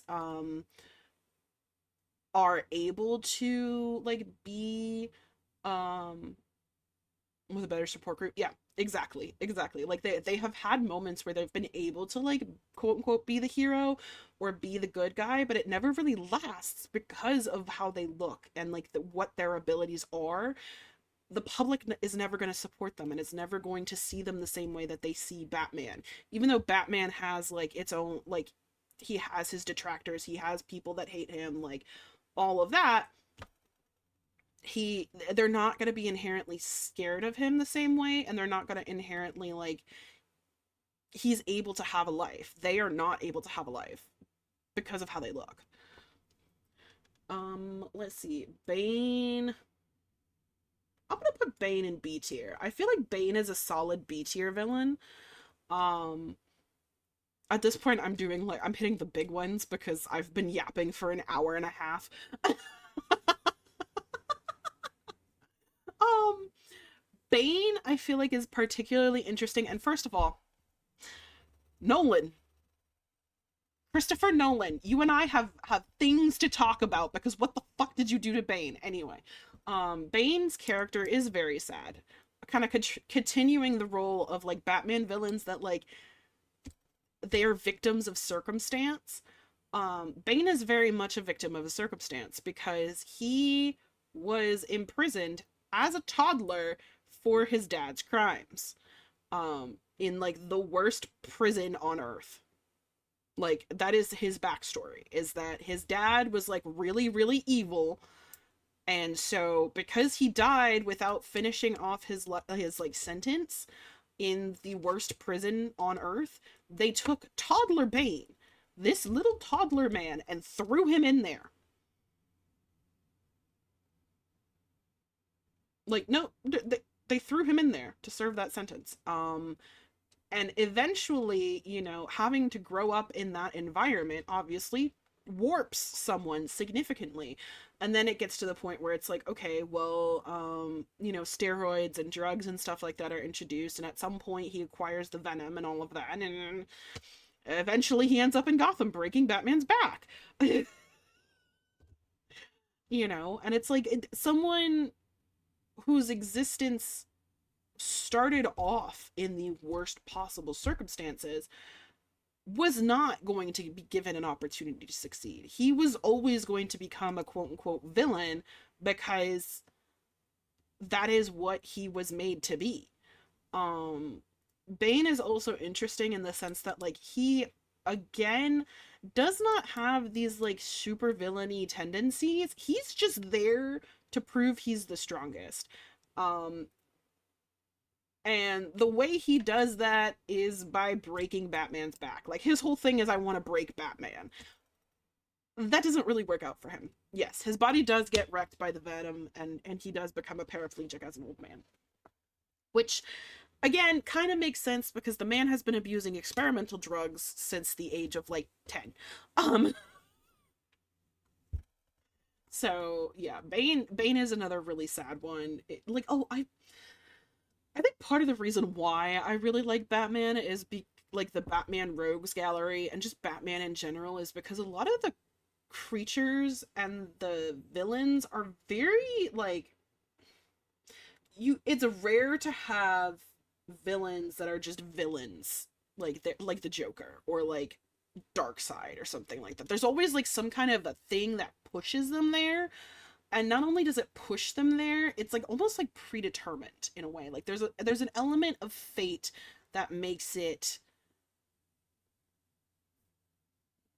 tragic in a way. And it's also again the idea that like Batman and himself is really like only one step away from becoming what he fights against. Um Speaking of villains that are villains for villainy sake, Clue Master is a good example. Riddler is a good example. I'm gonna be honest, I fucking hate the Riddler. Okay, I don't hate him, but I hate him. You know, like I he's iconic, but also kill me. Um, Anytime I hear riddle me this Batman, I want to strangle myself. It is my 13th reason, if you will. Edward Nigma, which, haha, his name is Enigma, get it? Because riddles, ha ha. Anyway, his whole thing is that he just wants to prove that he's smart. And so he kidnaps people so that Batman will pay attention to him and solve his riddles so he can prove that he is smarter than Batman. And is he iconic? Yeah, kinda. Like, most people know who the Riddler is, but also, like, no. Anyway, Harvey. Well, Harvey Dent. I'm gonna put Harvey, no. If I put Bane in B tier, then I feel like I have to put Harvey in B tier. Two-Face is another one that a lot of people know. Arguably the Nolan depiction was actually not that bad. Aside from the whole Rachel thing, because Rachel doesn't exist. Um, but arguably the way Nolan portrays him is very good in the sense that like he was just trying to do good. Like he was trying. Um the Riddler, I think, is a joke on the Bond villain leaving the hero in a trap they know they can escape from. Yeah, I think so. I don't know what came first in terms of like, because some of these like villains or characters predate certain other things in pop culture that then get sorry, that was a hiccup. That then get like quote unquote spoofed or like played off of in like pop culture or in comic books or whatever. So I don't know who predates what, but very much like Riddler is the like classic monologue-y villain that like leaves the hero in traps that they can get out of, and like it just he uh ironically, he is Mama Mori's favorite villain. My mother loves the Riddler, and we get into arguments about it all the time. All the time, because I cannot stand that man. Hilariously, too, we were on opposite sides when it came to Civil War in the MCU. So we just have very opposite takes on things, but yeah. Mama Mori and I tend to argue over the Riddler a lot. And I see where she's coming from. Like, he's an entertaining character if you just think of him as, like, silly, goofy guy. But, like, I want to lock the Riddler in the Question in a room and see what happens. Question would shoot him. Question would immediately shoot him. And I respect it. I love the Question so much. He's not a Batman character. He's a general DC character. And his whole thing is he's essentially a noir detective, but like he has this mask that just like it's like a almost like a Rorschach, no. The ink blot. Rizzle me this, yeah, man, you should shoot this man. Exactly. Exactly. Shoot this man.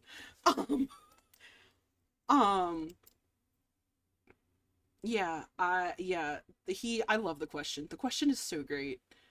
Um, just to give you an example of how brain rotted I was already by like 7, my first recollection of having a ship in anything is Vigilante and Question from Justice League Unlimited. I don't know why, but it is my first recollection of having any kind of a ship. Um, and I think that's funny. Anyway, yeah, my mother and I have had many a discussion on the Riddler. And I think for me, it ultimately just comes down to the fact that, like, dude, you can't go around torturing people and like kidnapping them and all of these things because you want one man to pay attention to you. And like not even to pay attention to you, but like for you to be able to prove that you are smarter than this man who continuously locks you up. Yeah. Yeah. He is. But see, I still think the question would shoot him. I and maybe that's wishful thinking on my part because the question is like um a like noir detective guy and he's so I just think he's fun. I just think he's very fun and um I think he should yeah. I think he should take the Riddler out. That's just me. Notice me senpai energy. Oh, for sure. He absolutely has noticed me senpai energy. He 100% 100% does. Um yeah, Dent Two-Face can go B tier. He's very like again, he falls in the same like crime boss situation as the Penguin and the Black Mask, but like his character is a lot more like he's a lot more notorious in a way because it was like he was the district attorney. So he knows the ins and outs of the law and does these things. But there's also like an interesting component of his motivation. Like on the one hand, he's committing crimes, but on the other hand, there's like this other aspect of him that's like there's always something like kind of good about the crimes that he's committing. So like for instance, if he's robbing a bank, that bank has also connections to like the mob and is like laundering money or something or like, you know, something along those lines. And so it makes him a very interesting character to just kind of like sit and think about. Yeah, he's not a threat. See, this is where my like thought process is for like ranking.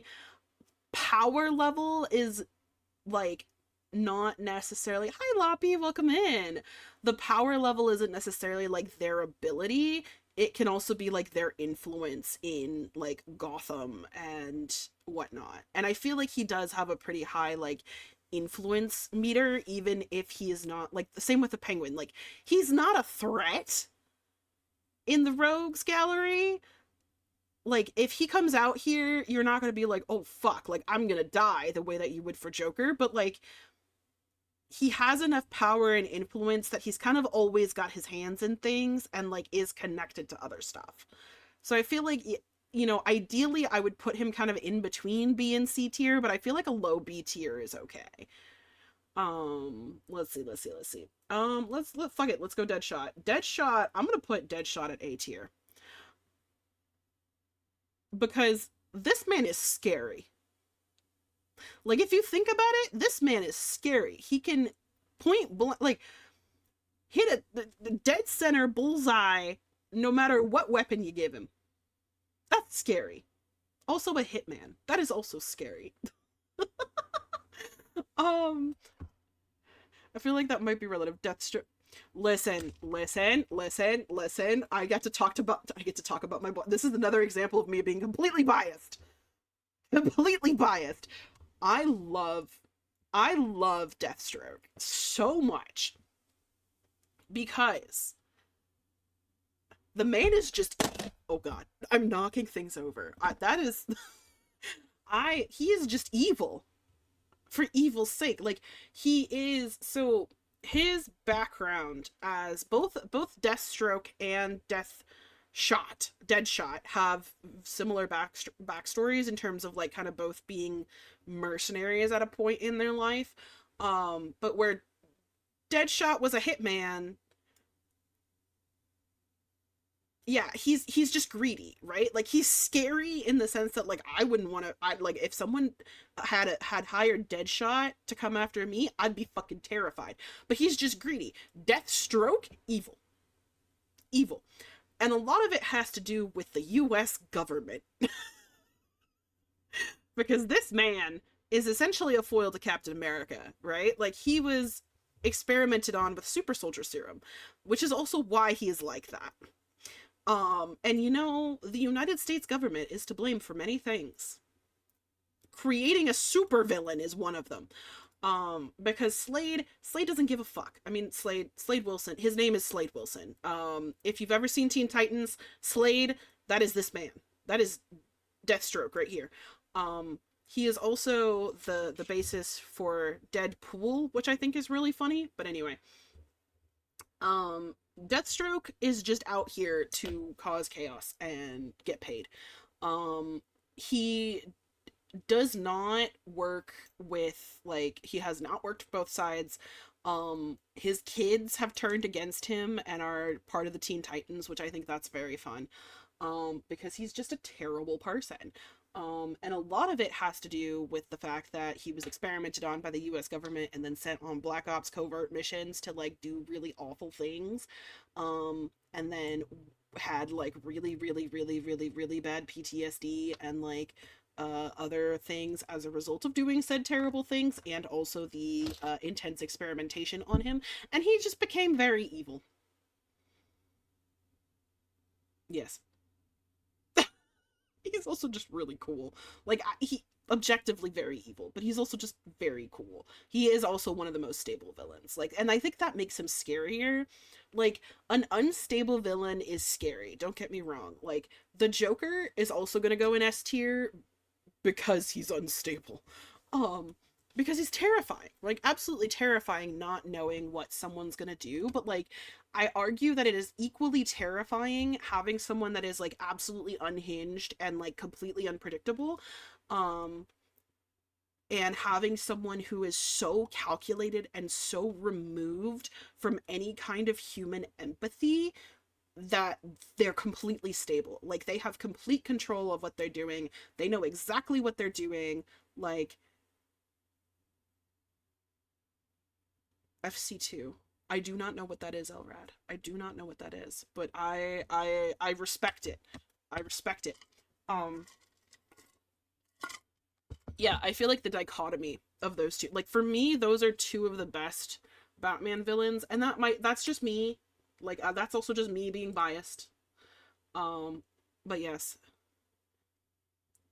Far Cry 2. Oh, Far Cry 2. I see. I see. I see. I haven't played Far Cry 2, so I wouldn't know. But I could see that being the case. Knowing what I know about Far Cry games, I could see that being the case. Scarecrow. I'm gonna put Scarecrow in B tier because Scarecrow, first of all, can catch hands. Fuck that man. Second of all, it is objectively terrifying, the idea that someone could come up with, and there is basis in reality in this. Like, fear gas could technically, theoretically, be produced, and I think that's scary. But also he's a little fucking nerd and can catch hands. Yeah. Maiko, our friend Maiko, who is probably gonna watch this VOD back, and be upset with me for putting Scarecrow so low.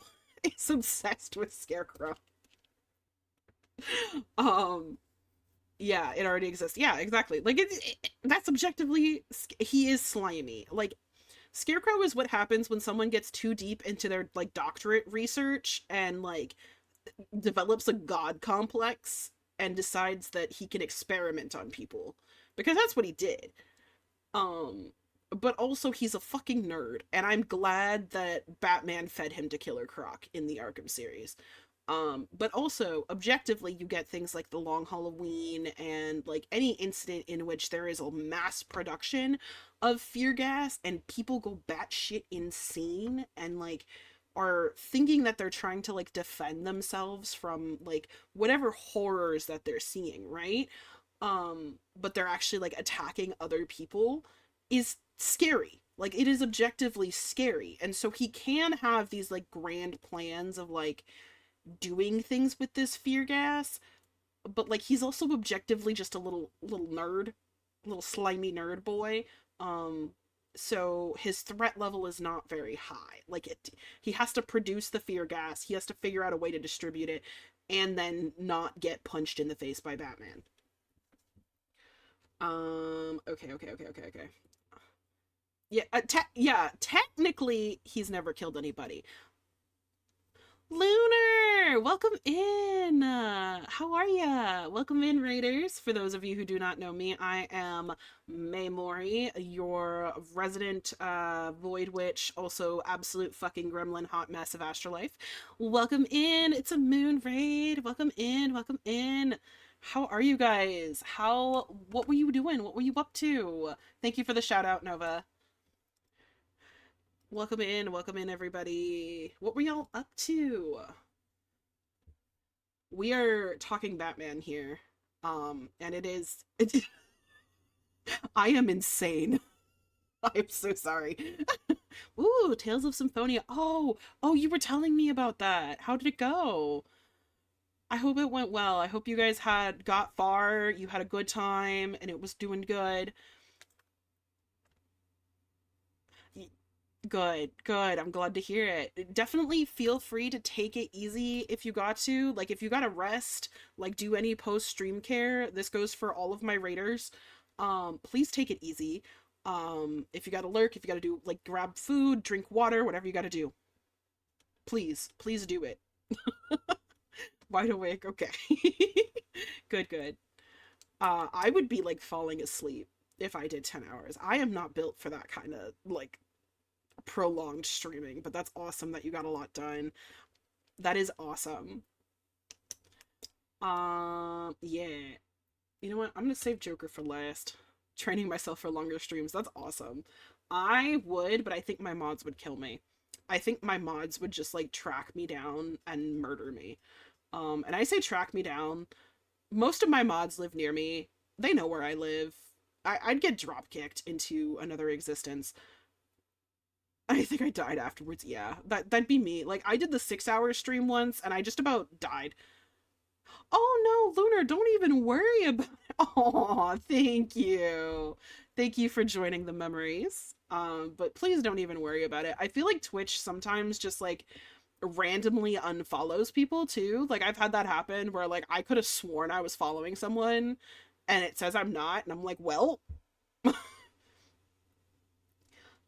it did that to me to Peachy for Peach like the other day and I was like, "Why?" Okay. Okay. Ra's al Ghul. I'm gonna put Raish at A. Raish is an A level threat because unlike Scarecrow, he has killed people. I'm kidding. He has killed people. He's killed many people over his thousands of years. This man will not die, and he needs to be stopped. If there is one man that I think Jason Todd, the Red Hood, should murk, it is this man. No, he is not. Sorry, Elred. That was not directed towards you. That was me yelling at Christopher Nolan. Um, so you see, the thing about Ra's al Ghul is that he's a very interesting character. He has been around for thousands of years through the use of Lazarus pits. He is also a megalomaniacal cult leader who may or may not be a fascist. But anyway, in the Nolan verse, he trains Batman. Like he is one of Bruce's mentors. In reality, or like not reality, but like in comic canon, not so much. They do know each other, like they do have, especially since Talia is like one of Bruce's great loves, Talia being Raish's daughter. Like they know each other and Raish has a lot of respect for Bruce and wants Batman to become the head of the demon, which is the League of Shadows. Um no worries. No worries, Elrad. I got you. This is a common misconception because they do like know each other. Like there is a certain amount of acquaintance level there, and to a certain extent like you could argue that like they like Raish has kind of mentored him a little bit, but it's not the way that like the Nolan verse portrays it. It's very much like he has picked up certain techniques from him. There are certain times in canon where Bruce has stayed with the League of the Shadows and like healed and trained under the League of the Shadows, but not in the same way that would constitute like mentorship, if that makes sense.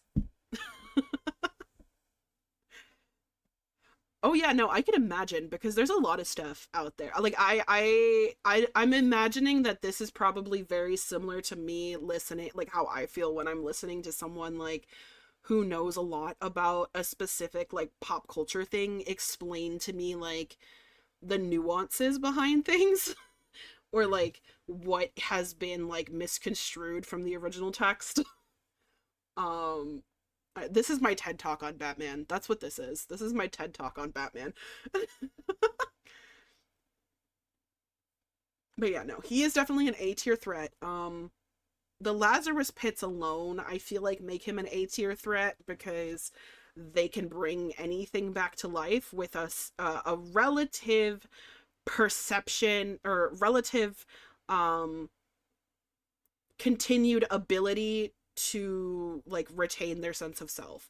So there is such a thing known as Lazarus pit madness, which happens when like a quote unquote weaker mind enters the Lazarus pit and like they just go insane and turn into like a homicidal zombie and like whatnot. It also eventually happens to Raish after his like 40,000th dip in the Lazarus pit. Um but yeah, no, the man is a master assassin. He's been around since like the birth of Christ.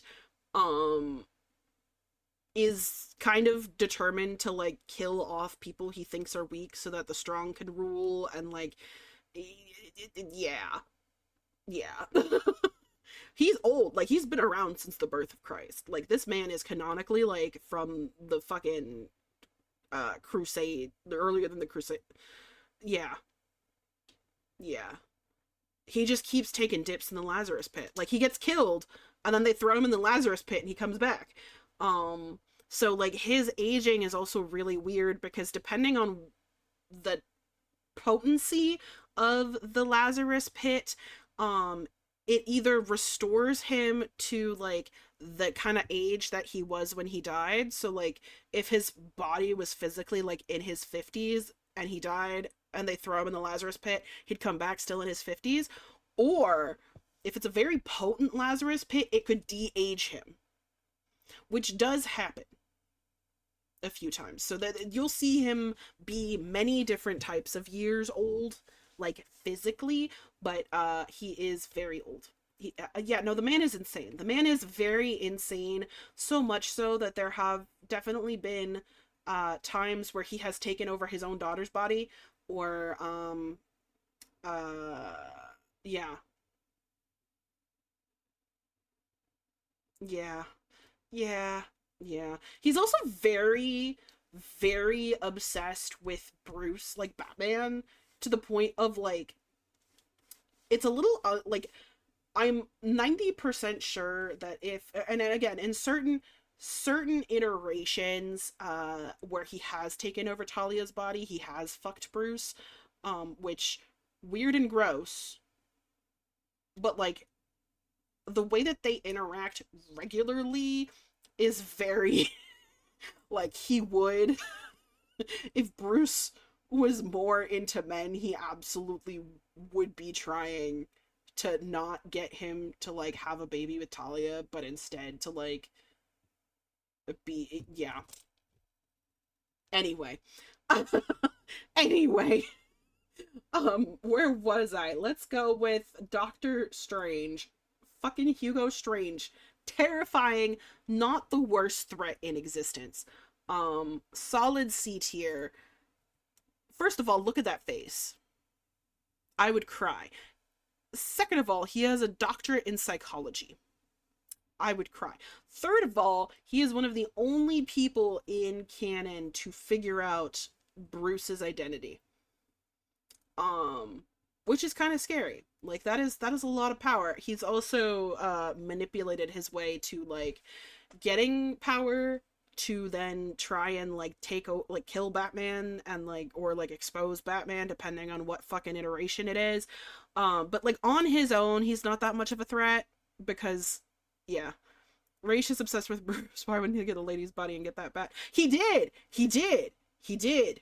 Multiple times. He has gotten Talia. Like he has essentially body swapped with his daughter, who I think in those iterations was dead. It's a whole thing. But yeah, he wants Bruce to take over as the head of the League of Shadows, and the way he's gone about doing that has essentially been, here, you like my daughter? My daughter is pretty. You should fuck her and give her a child. And then that way, you two can be the ruling, like, I can finally die, and you two can take over my mission.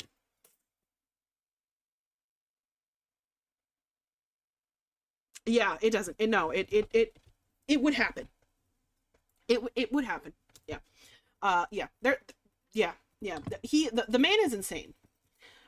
Ra's al Ghul is insane, and like not just like regular insane, but like insane. Anyway, let's see who else we got. Well, Freeze. I'm gonna put Freeze. Freeze is gonna go at B tier because yeah. Moving on. Freeze. I'm determined to at least hit all of the big villains uh in this because I feel like I could keep yapping. Anyway, Freeze. Freeze is going B tier because Victor Freeze, depending on the iteration, is either a tragic, like another tragic example of like circumstance turning somebody into a villain, or someone who has hit the point of I have nothing left to lose, therefore villainry. Um, because depending on the iteration, he got fucked over and his research stolen and his wife is stuck in cryo in pretty much every iteration except for one that I can think of. Um yeah, I do agree. Victor is a little bit of Batman's fault. Um it's just modern Captain Bling. Elrod, I'm gonna die. Yes, someone please turn off Summer. Please, I'm dying here. Anyway, um yeah, so he is pretty much all iterations I can think of except for one. The whole reason Victor Freeze becomes Victor, like Doc Mr. Freeze, is because his wife has an incurable form of like cancer or a disease. It changes. Oh fuck! Ad break! Ad break! Ad break! I will hold my thoughts. I am holding pattern, holding pattern, holding pattern. Uh. Da, da, da, da, da. All right. Yes. I am holding. Yes. Please, everybody, drink water, take a stretch, do what you gotta do. Yes. I am going to stretch before I continue in my yapping. Ooh, lots of yapping today. So much fucking yapping. Which, like, that was the point here. That was the point, was to yap, if you will. So, yes. Yapping occurring. Yes. Ahaha. Ahahaha.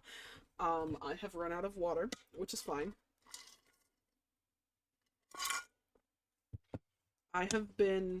I'm surprised. Honestly, I feel like August is gonna be the month of May yapping like a crazy person because you guys decided you wanted this, which was me yapping about Batman for however long, and Unhinged PowerPoint night, which is gonna happen at the end of the month. And Unhinged PowerPoint night is gonna be a doozy. It is going to be a doozy. That may very well be a like 4 or 5 hour stream, depending on how long I fucking yap. Because, yeah, yeah. Um, I am a crazy person. Uh, at some point, y'all will understand that I don't say I am a crazy person or I am insane as a joke. Like, I am genuinely batshit crazy. Um, yeah, yeah. Mhm, mhm, mhm. Um, yeah. We have 30 seconds left before this ad break is over. Might as well collect my thoughts about Mr. Freeze. Ooh. Also, I apologize to anyone that can hear me flinging this pen about. Um, I have a hard time when I'm doing like yapping streams because I talk with my hands, as you guys know. So occasionally my hand will go flying in front of the camera, and obviously that will fuck up the tracking. So I try not to do that. And the method with which I have decided to go about this to keep that from happening is by like fiddling with a pen while I'm talking, and occasionally that pen goes fucking flying. Um, Apologies. Welcome back, everybody. The yap does not stop. I will say that was probably our last ad break for today, because since I am sick, I do not want to push this into like the 3 hour mark, because I think Nova might drive to my house and drop kick me. I do not wish to be drop kicked today. So, yes. Mr. Freeze, like Medic said, he kind of is Batman's fault to a certain extent. It depends on what iteration it is, but oftentimes it is like if Freeze had just been given the funding to continue research for his wife, like he would not turn to being a supervillain. And his villainous motivations, 95% of the time, it just has to do with his wife, who is currently stuck in cryo. So, you know, he'll steal, sure. Um, he might break into a lab and kill some people to get some top secret equipment, but like, you know, it's not the levels of like destruction and like unhinged violence that I feel like would put him in A or S tier. But also his character wise, I feel like he is very one note in a lot of iterations because most of his motivation revolves around his wife. So everything kind of coming down to his wife, it's like I understand, especially like as a reader or a viewer or whatever, I get it. I do.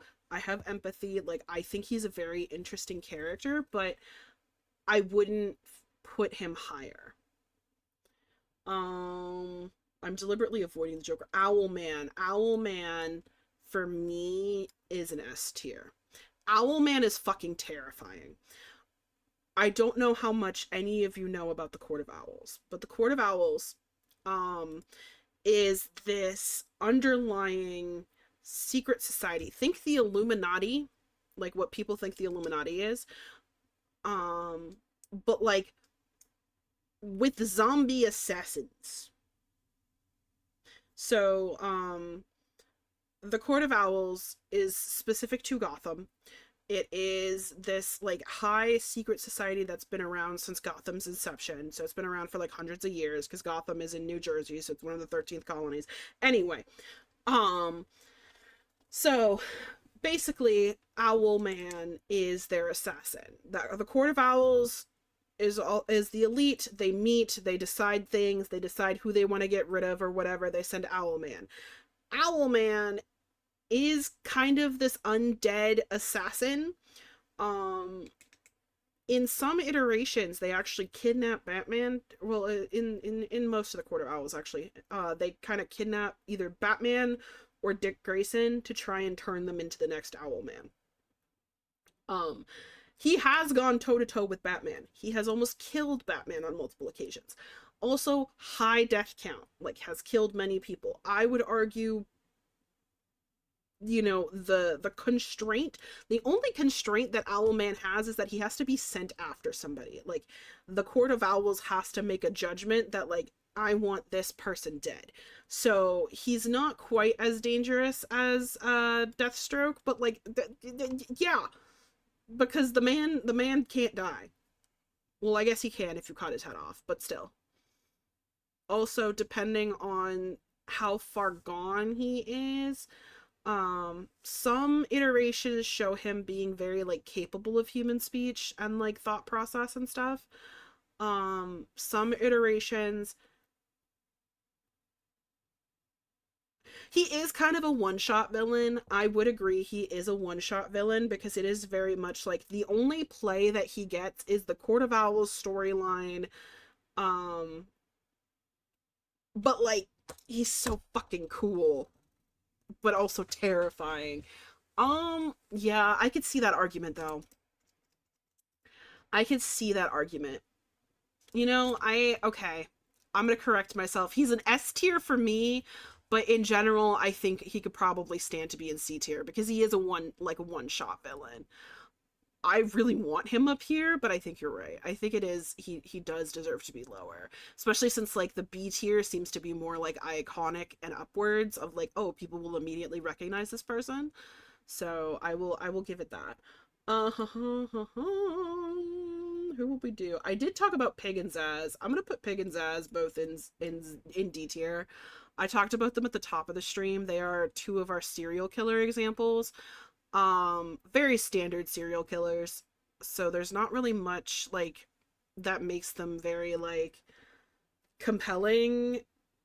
Like yes, they appear, they're very interesting, but it's not like, you know, they have superpowers or they have much more of a motivation than just like I want to accomplish this thing or this compulsion. The Kodamint King.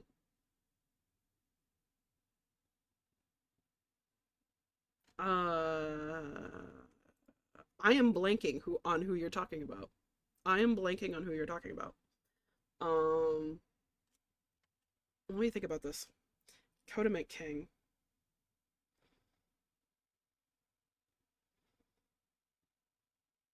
Oh, the Condiment King. Oh, you mean the Condiment King? Um, the Condiment King is, yeah, he would be in a hoomst because I feel like most people wouldn't like it would just be like what. But yeah, he does use mustard and ketchup as weapons, and I think that's hilarious. I think the Condiment King is hilarious. Um, but yeah, he wouldn't rank very high. Um,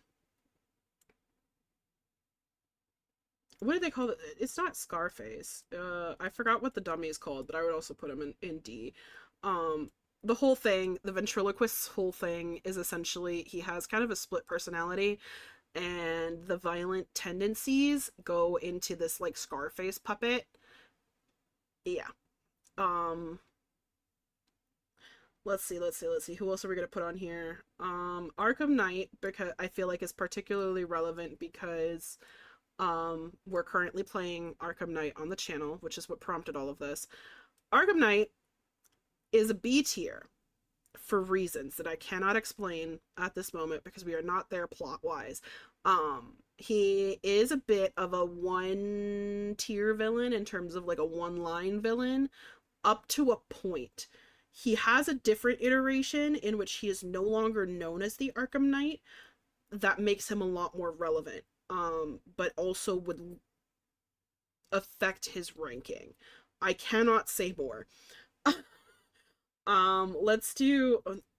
I put I put Red Hood on here purely because I wanted to. He's not a villain. I just wanted to. Just know in my heart he's S tier. Joker is gonna be our final one of the evening. So the Joker. I have said this before on stream, and I will say it again over and over again until the day I die. Joker is easily the scariest villain in DC. Easily the scariest villain. Um, as scary as like Darkseid is, or like like just Apocalypse in general. Um, like thinking of all these like really crazy super powered villains that could just like destroy the world. Like, yeah, okay, that's scary. But like there's nothing I could do about that, right? Like if Darkseid showed up, I'd be killed. And that's fine. This motherfucker this motherfucker is here for the chaos of it all. And I think any iteration of Joker that does not have him like the aura around him and the insanity and the intensity and the like just charisma of him that is not on par with like a horror movie villain is a mistake, because that man is a horror movie villain. That man is Michael fucking Myers as far as I'm concerned. Um like yeah, okay, he's a regular guy. So in the sense that like he does not have superpowers, he doesn't have like super strength or super endurance or whatever. But he is so out of it, like out of what we would consider the normal sphere of like even insanity, that other villains, like other super villains, will not fuck with him. Yeah, he's gone toe to toe with Batman with a fist in a fist fight and has won. One of the scariest things I have ever seen in my life happened as a child. I was watching The Batman, which has one of the best openings ever. Like the series does, because it has this moment where it's like the bats fly away and it's just like the Batman, and it's like really creepy. Anyway, um the version of the fear of the fucking Joker gas they have in that, which is also I think very similar to the one they have in Batman Beyond, where you get Joker gassed and you just laugh yourself to death and your face distorts into this like inhuman Joker smile with like the clown paint and everything. Fucking terrifying. Absolutely terrifying, but also iconic. Like, there's a reason why everybody knows who the Joker is, and that is because he is very much a villain, one, that you mock at your own risk, and two, he is there for the shits and the giggles. He is there to fuck with Batman and to try and, like, turn Batman into whatever he wants him to be. Um, and that is objectively terrifying. He does not care about how much destruction he causes. He doesn't have a point to anything he does. Like, yeah, get a picture with me and the kid, and then the one with me and the kid in the crowbar. Yeah, yeah. He's also murdered a Robin. You heard me talking about the murder of Jason Todd, my absolute blorbo. I love him so much. Yeah, Joker was responsible for that. He beat that man with a crowbar, or that kid with a crowbar, and took pictures of it and sent it to Batman just to fuck with him. And he did beat him to death.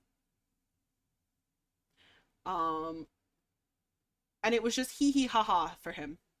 And that's kind of fucked up. And, I just, there's something so interesting and compelling about the Joker too at the same time, because it's very easy to write him off as like a, yeah, okay, he's scary, but like he's just so goofy. Like, how are we taking the metamorphosis from like the 60s Joker of just like being a hee hee ha ha clown to what he has become? Terrifying. And the fact that other villains won't fuck with him. Like, they won't. They'll see that Joker is doing something, they're like, actually, never mind. Let me not. The Joker Harley relationship. This is, as a Harley lover, is something that I will forever die on this hill. Um I understand why it was a thing. I get it. It is kind of important in terms of like the character of who Harley is in a lot of these iterations, especially when she started out. Um However, anybody who romanticizes the Joker Harley dynamic, or is like, "Oh, like I'm the Harley Quinn to his Joker," girl, get out of there. You're a victim. Like, there is nothing romantic or that is supposed to be good about the Joker Harley relationship. Like, it is supposed to be a depiction of abuse and the cycle of trauma and manipulation and like someone being turned, so like created in someone else's own image into like this like idol of carnage, almost like this idol of chaos. um because that's what the Joker is. He's a force of chaos, he's a force of corruption. And like it just uh the Nightwing Harley flings, I think they're cute. Don't get me wrong. I think ultimately they're bad for each other, but at the same time they're kind of cute. Like, because Nightwing sees the good in her. And yeah, okay, a little bit of the attraction there is because she's crazy, but he does see the good in her. And I mean, on Harley's side, I don't blame her because Dick Grayson, Nightwing, delicious. Absolutely would. Absolutely 100% would. So I get it. I get it. But like again, Harley, once she's free, especially when she's free from the Joker, but even before then, she is shown to have a morality that the Joker doesn't. She is shown to have, yeah, okay, she's crazy and she's done things that are like objectively terrible, and has done so in the name of the Joker and whatnot. But she has lines that she's drawn that she has subsequently been like abused for. She has, even while under the Joker's control, been like, no, that's a little bit far, like I'm not going to do that, and then, you know, gotten threatened or whatever, beaten up, whatever the case may be. Especially after she's under the Joker's control, like once she's free from him, she takes on this kind of anti-hero status, in the sense, same way that like, you know, Deadshot does, in the sense of like they both have their times where they like fight for the good guys or the Suicide Squad or whatever, based on their own motivations and their own form of morality. Deadshot doesn't kill kids, as an example. Harley also like draws the line at kids and animals, that kind of a thing. So I don't, you know, do I think it's like an end game ship? Not really, but I do think it's cute. I do think it's cute seeing like, I flung my pen again. Seeing Nightwing, and I mean she does have Nightwing's case and Grant. Yeah, yeah. Um I will say some of that I think is only in the Batman Beyond canon. Um like the Joker gang ones, the twins with the Joker gangs. That one I think is only in the Batman Beyond canon. I'm not positive though. And in that one, she was still very much like in love with Joker. Um, so that one's a little bit different in the sense that like she carries on a lot of the like Joker's legacy in that aspect. Um, so that's that one's a little different, I think. But like I said, I could be wrong on it only being in the Batman Beyond canon. That's the only instance I remember it being in there. But yeah, and I mean that again kind of comes down to like the cycle of abuse and the fact that like it can, you know, there are times where like someone doesn't get deprogrammed. Um, you know, and in those instances, like she is perpetuating that cycle of abuse too. And there is something to be said for that, that she should be held accountable for that as well, as I mean, you know, in canon, obviously. Um, but yeah, that's also kind of why I categorize Harley as like two different characters. There's like Joker Harley, and then there's Harley, like herself Harley. Um, but it's also possible to not make that distinction. Haha. So yes, I have yapped for 2.5 hours. I have yapped for 2.5 hours about Batman. I regret nothing. Um, ooh. That being said, thank you guys for sticking with me, for whoever like was here for the whole time. I hope it was entertaining. Um, to all of you who had like questions and like participated, thank you guys so much, because I very much enjoyed this and I hope you did too. I hope it was interesting. Oh yeah. Oh yeah, I absolutely could. Like, I know I most certainly could. If I want to play the poke that bear. Ooh. That is a question. Do you want to poke the bear? Yeah, I most certainly could write a whole ass essay on just on this on the subject of Harley and like how we look at characters versus like people. Um but also like how the story like changes that too, because again, they're a very human, she's a very human character. Um and she also highlights the idea of like there's no perfect victim to a certain extent. But again, there are certain instances and situations where, um, continuity wise, where she is like still very bad. You know, she doesn't get that redemption arc because she is still very much like turning herself into a villain or enjoys the villainy that Joker's like exposed her to in a way that is very much like, oh, I want to keep doing this and I think Joker's great and all of these things, as opposed to like her moving on from that. Um so there's a lot of discussion that can happen, I think, with Harley and Ivy specifically, in terms of that kind of thing. Um I think the way you would go about it would be different for the two characters, but still. Ha ha ha. All right, I'm gonna go ahead and change to the just chatting screen. Um, yes. So, like I said, thank y'all so much for letting me yap about Batman for 2.5 hours. I had fun. I hope you guys did too. He's just misunderstood, right? No, no, absolutely not. But that's what I mean when I say that, like, she like it comes down to that cycle. Like there are many instances of Harley where she's so very thoroughly like brainwashed into thinking that like he's a great guy, he's just misunderstood, or like he loves me, he's just misunderstood, which again is that parallel to the like abuse stuff, because that is very much a real thing that people say and do in those situations. So yeah, thank you for the hydrate, Lunar. Lunar's like, please, May, please drink water. Okay, so, thank you guys so much for hanging out with me today.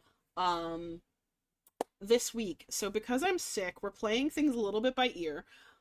Provided that I do not have a fever tomorrow, we will be doing Elden Ring at 2 p.m. EST.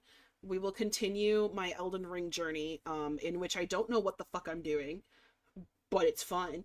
Um, and then on Wednesday, we have, what the fuck do we have? Did we have Devil May Cry on Wednesday?